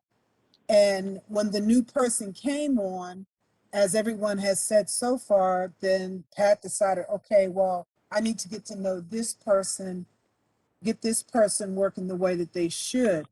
I think the resolution needs to be to resolve the problem that is starting or has started between Max and Pat. And once that's resolved, I don't know that Robin is even included thus far, you know, kind of nip it in the bud, get that resolved. And if we find that there is a problem with Robin down the line, then we resolve that problem. But I have a feeling it's a little bit of hurt feelings up in there. Because that person may not have known the reason. So the win-win outcome for this conflict is what's that going to be? Exactly. My suggestion would be for Max to actually try to have a conversation with Pat and express how he feels and see what comes out at that. I don't think it should be avoided because Max is feeling some kind of way and simmering under the surface, feeling rejected or whatever. So I think it should start with a conversation between the two so they could find out why the relationship changed so dramatically. I think that would be a first step. Yep. I agree with what Barbara just said. I don't know if our time's running out or not. I haven't checked the clock. But I guess, Barbara, you're going to be our spokesperson and put all this together. Do we all agree on that? We just had this in this session. Yes, we agree. Yes? Okay, we agree. All right. Promoted Barbara. Go ahead, throw me to the lions. Anybody else want to take the lead on this? You When already Sandy comes voted in, back? You're the Barbara. win-win situation, Yeah, Ms. you're the Barbara. win-win situation. So, Okay, I'll take that. okay. Do we have any second steps? What was after the conversation? We had another, is it Barnes, Miss Barnes? Yeah. I'm I think there sorry. was another step that came up. Well, I was thinking that once Max sits down and lets Pat know why, I think that after that, a discussion could go forward, and then maybe Max will have an understanding. Once he has an understanding of why he didn't accept the job, I think that in itself will kind of sort of solve the problem unless there's something else going on. Okay. Well, that's So I think it's a getting the two to win-win. talk is the most important step. And then once they're talking, then you can move forward. You have to find out what the issue is and what the problem is, and then resolve it. So you're saying breaking the ice so that those two can connect to move Yes. forward. Okay. Okay, I'm back. So, and I have been listening to some of your discussions. We figured that. Let's go ahead and talk about this then. I'm going to ask you a few questions here about, how you perceive the situation. So, the way that this situation was written up, the case study, the event that sort of triggered this conflict to build was Max not applying for the supervisor role that Pat had recommended him for. Right. So, what does it say about Max that he didn't apply for the position? He already likes what he's doing. He And doesn't also- want to be in leadership. Right. Exactly. And also, in addition to that, he didn't feel like he had enough experience. Right. Want to be in charge. Yeah. He says here he doesn't think that he's ready to be a supervisor. Yeah, he didn't want to be in charge. So How many people have you ever encountered that are extremely good at what they do, but when promoted uh, to go into management, are now like a fish out of water? Oh, yeah. Yeah. There are some people who don't make the transition from being a staff member to a supervisor. They Right. they just don't. And a lot of times when you're in an organization, you're thrust into a situation like that without a whole lot of training. You're just expected to, sink or swim. And in the description here, it says Max likes what he does. He's good at it, but he doesn't have enough experience to succeed as a supervisor. But he doesn't want to close the door for the future. He would just like some training. So then this new supervisor, Robin, is hired. And Max's or Pat's Pat starts to treat Max differently. Okay. So what do you think could be at work here causing this? The fact that Pat recommended him for the position and he didn't apply. Mm-hmm. Or Max is setting himself up for later Mm-hmm. to get that position. But then, you know what? Did Max ever thank Pat for the recommendation? Doesn't say. He might not have. And that could be something Pat might be upset about too. Mm-hmm. I got an opinion that was kind of unpopular, but I feel like as I read this, Mac's perception of the situation, he hasn't actually said anything to Pat, and it kind of alludes that Max wanted to talk to him and he walked past, or they were laughing and kind of pointing at him, but Max may not know the whole story, and those kind of things. If you don't speak, you can't expect someone to read your mind. Exactly. So I think Mac's perception of what is happening is very impactful to this conflict that is happening. Mm-hmm. Did But any- I'm questioning Pat's behavior. If he's a manager and he proposed that Max applies for a job and Max says he's, maybe he's satisfied with where he is. If you are a good manager, you want the best for your subordinates or people working under you. So I don't see how he would be upset if Max give him enough information as to why he might not have been ready, or that's not what he's looking to get into.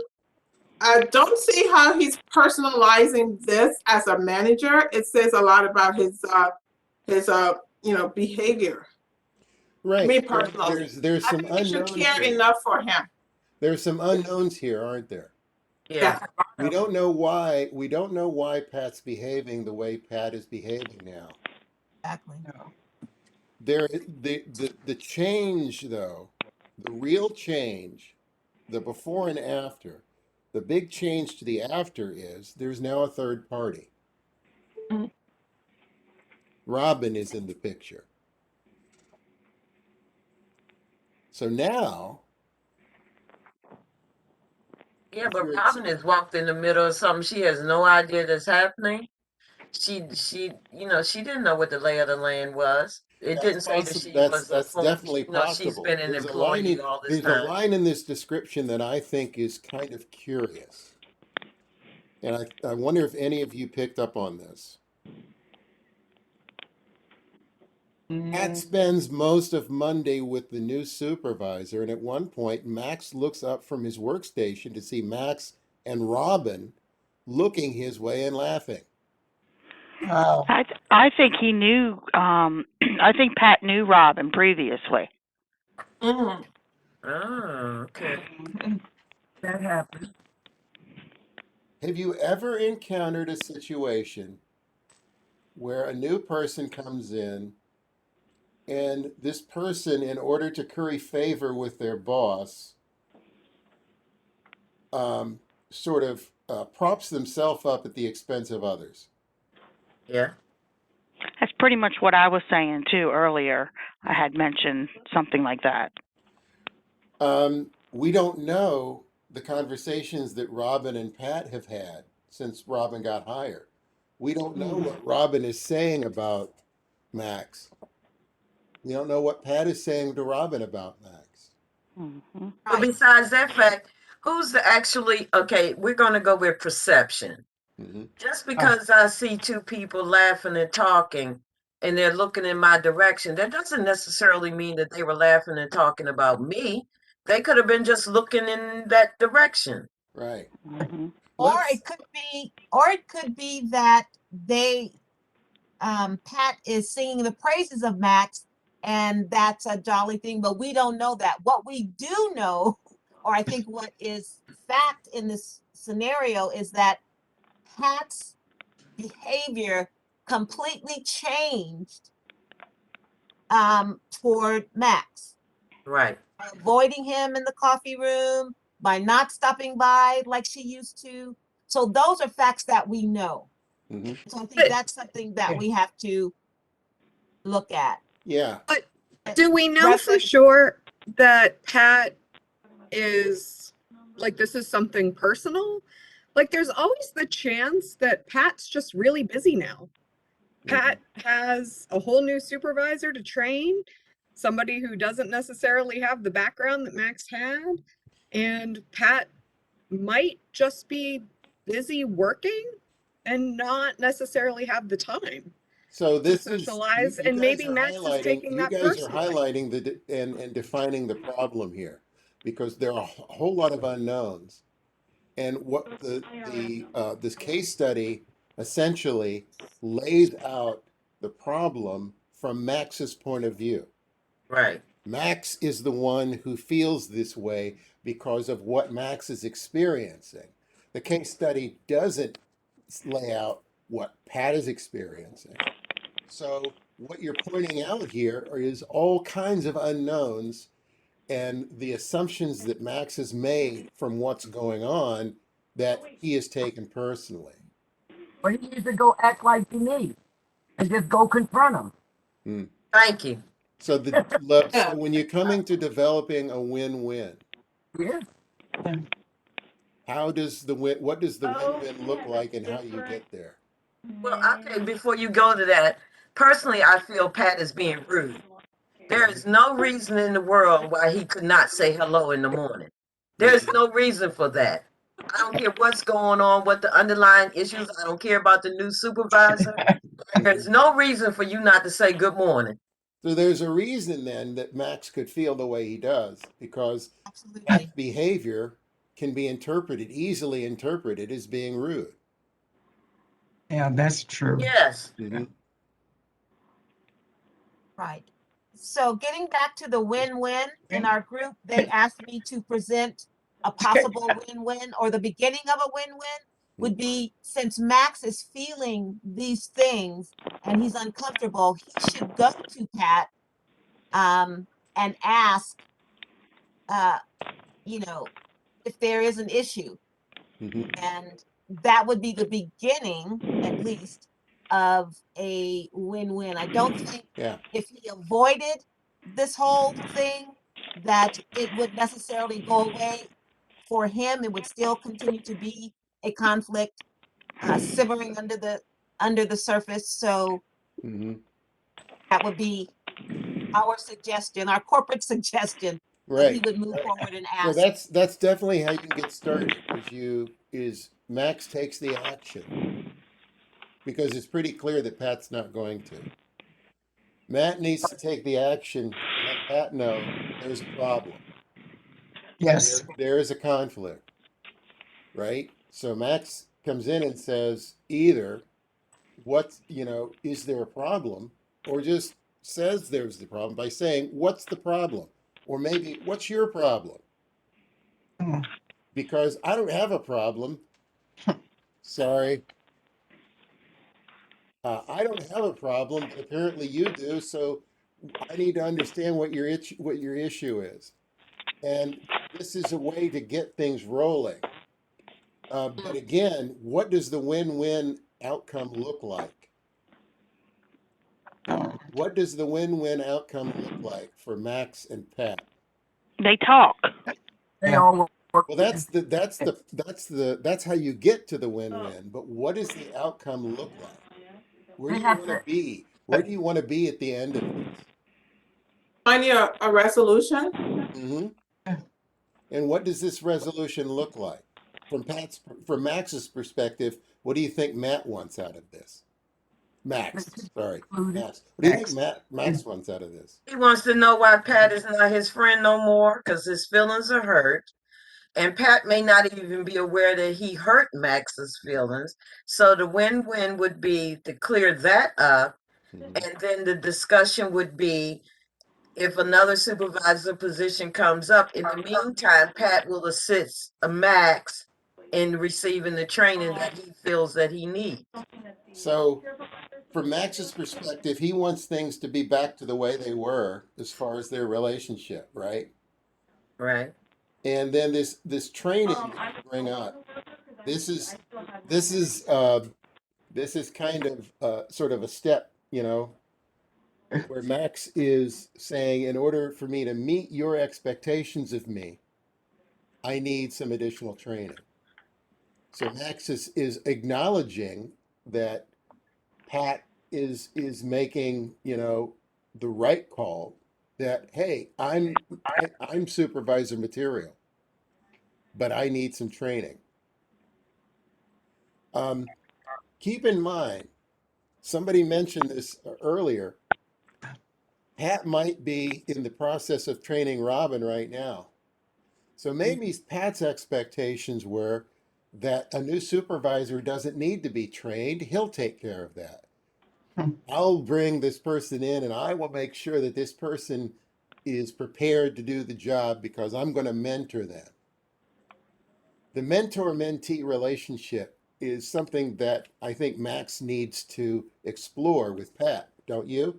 Because maybe Pat was looking for Max to be his mentee, and maybe Max didn't realize that. So, figuring out where Pat is, I think, is really important here. Where is Pat in this? What is it that is causing Pat to behave the way Pat's behaving? The win-win outcome for Pat is a lot harder to define because we don't know what Pat's problem is. But defining that win-win outcome for Pat's going to be important too. But from Max's perspective, I think we've defined that. I think, and as you say, figuring out what it is that is driving Pat to behave the way that Pat's behaving is going to be really important here.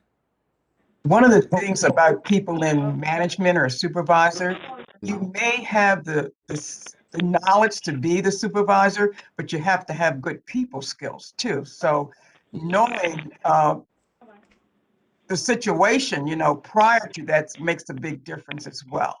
Mm-hmm. Now, we don't know what kind of supervisor Pat is. No. We don't know if Pat has people skills. We don't know if Pat is more of a coach. I expect that based on this, what little we know, that Pat approaches situations like this more as a coach, because that I think one of you might have mentioned this while you were discussing it, that Pat saw something in Max that led him to believe, or led him or her, we don't know what Pat is, led Pat to believe that Max is management material. And that in making that recommendation, Pat was giving Max, his or her vote of confidence, and that Max maybe in turning that opportunity down was like throwing it back in Pat's face. Well, I can agree with that to the fact that, some people see in you things you don't see in yourself. So Pat may have seen a lot more in Max than Max even figured he was experienced to do. I also think that Pat is already in the win column because she has a new supervisor and she doesn't seem to have a problem from what we can see. So I think it's once Max gets his win, I think it's settled. Yeah, which would be his training for the next opening of a supervisor's position. Yeah. Well, we are right at noon here. It's a little past noon. Before I excuse you for lunch, I'll ask you, do you have any questions about what all we covered today? Does anyone have any questions?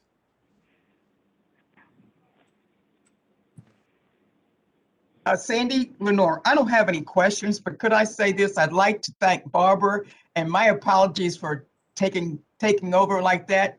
And it shows you how well we worked together when we had our open session to review this. So Barbara, thank you. And my apologies for me taking over, but that's one of my weak points. I will take charge real quick. So everyone's being so cooperative. No, I think it was a good session, and I also think that we had great ideas, and I think we all worked well together on this. Yes. One of the things that I hope you're getting out of this is, by encouraging discussion during the course of the workshop, what we're doing is, we are training one another, because people are hearing you and they're getting things from what you say. And this is why I encourage participation, active participation during a workshop, is because a lot of times it's not just listening to me, it's listening to one another, and actively listening to what others have to say, and then getting ideas from what others are saying, and getting new insights. So to the extent that you guys have been participating, thank you, and rest assured you have definitely helped others in this workshop gain new insights into this whole matter that we're discussing. So thank you for that. So there's a couple of things that I would like you to do between now and the next training session, which is next Friday, same time. This is to go through session 6 and 9. Now, these are mostly sort of a self-directed portions of the workshop. Section 6 is called the Johari window. I want you to read through that section and then fill out all the 4 boxes in the workbook. You can use your Disc Plus for ideas on that. And then find somebody who you think knows you well and ask for their perspective on the 4 boxes. So this is more of a self-awareness building exercise than anything. This is how I think the world perceives me, and this is how the world actually perceives me. And then the session 9, the conflict resolution style, is another self-awareness tool. So I'd like you to read through session 9, the conflict resolution style session, and then fill out the questionnaire in the workbook, and then it tells you how to score the results.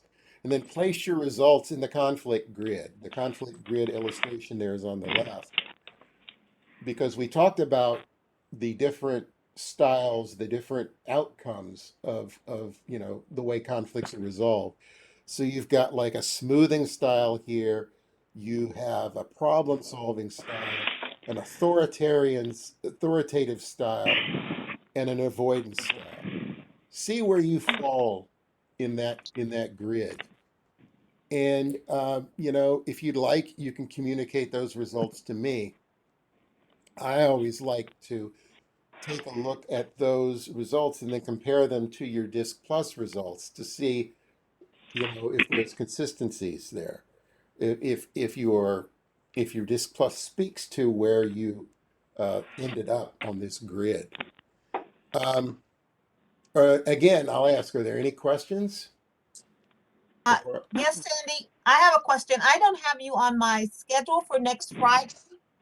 Did I miss a link or an invite? No, I haven't sent that was in the original announcement. The original announcement Okay. that went out said that there's 2 sessions, one on this Friday, the 21st, and one on Friday, the 28th.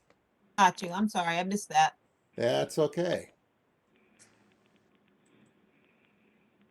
And as soon as there's the stop sharing button. There we go. So again, if there are no questions, I want to thank you for your participation. And in between now and next Friday, I'll send you a link to this video that we created today. And that will enable us to go back and look at the any sections here of the sessions that you need to look to. And it's also something you can share with your coworkers if you'd like, so that they can experience this. If you have any questions, you can email me. I'm also going to email you a reminder for the homework. And if you would like to set up a one-on-one with me to go over your Disc Plus, I'm perfectly willing to do that. You could just email me, and then we could set something up. So it is lunchtime. Go eat lunch, and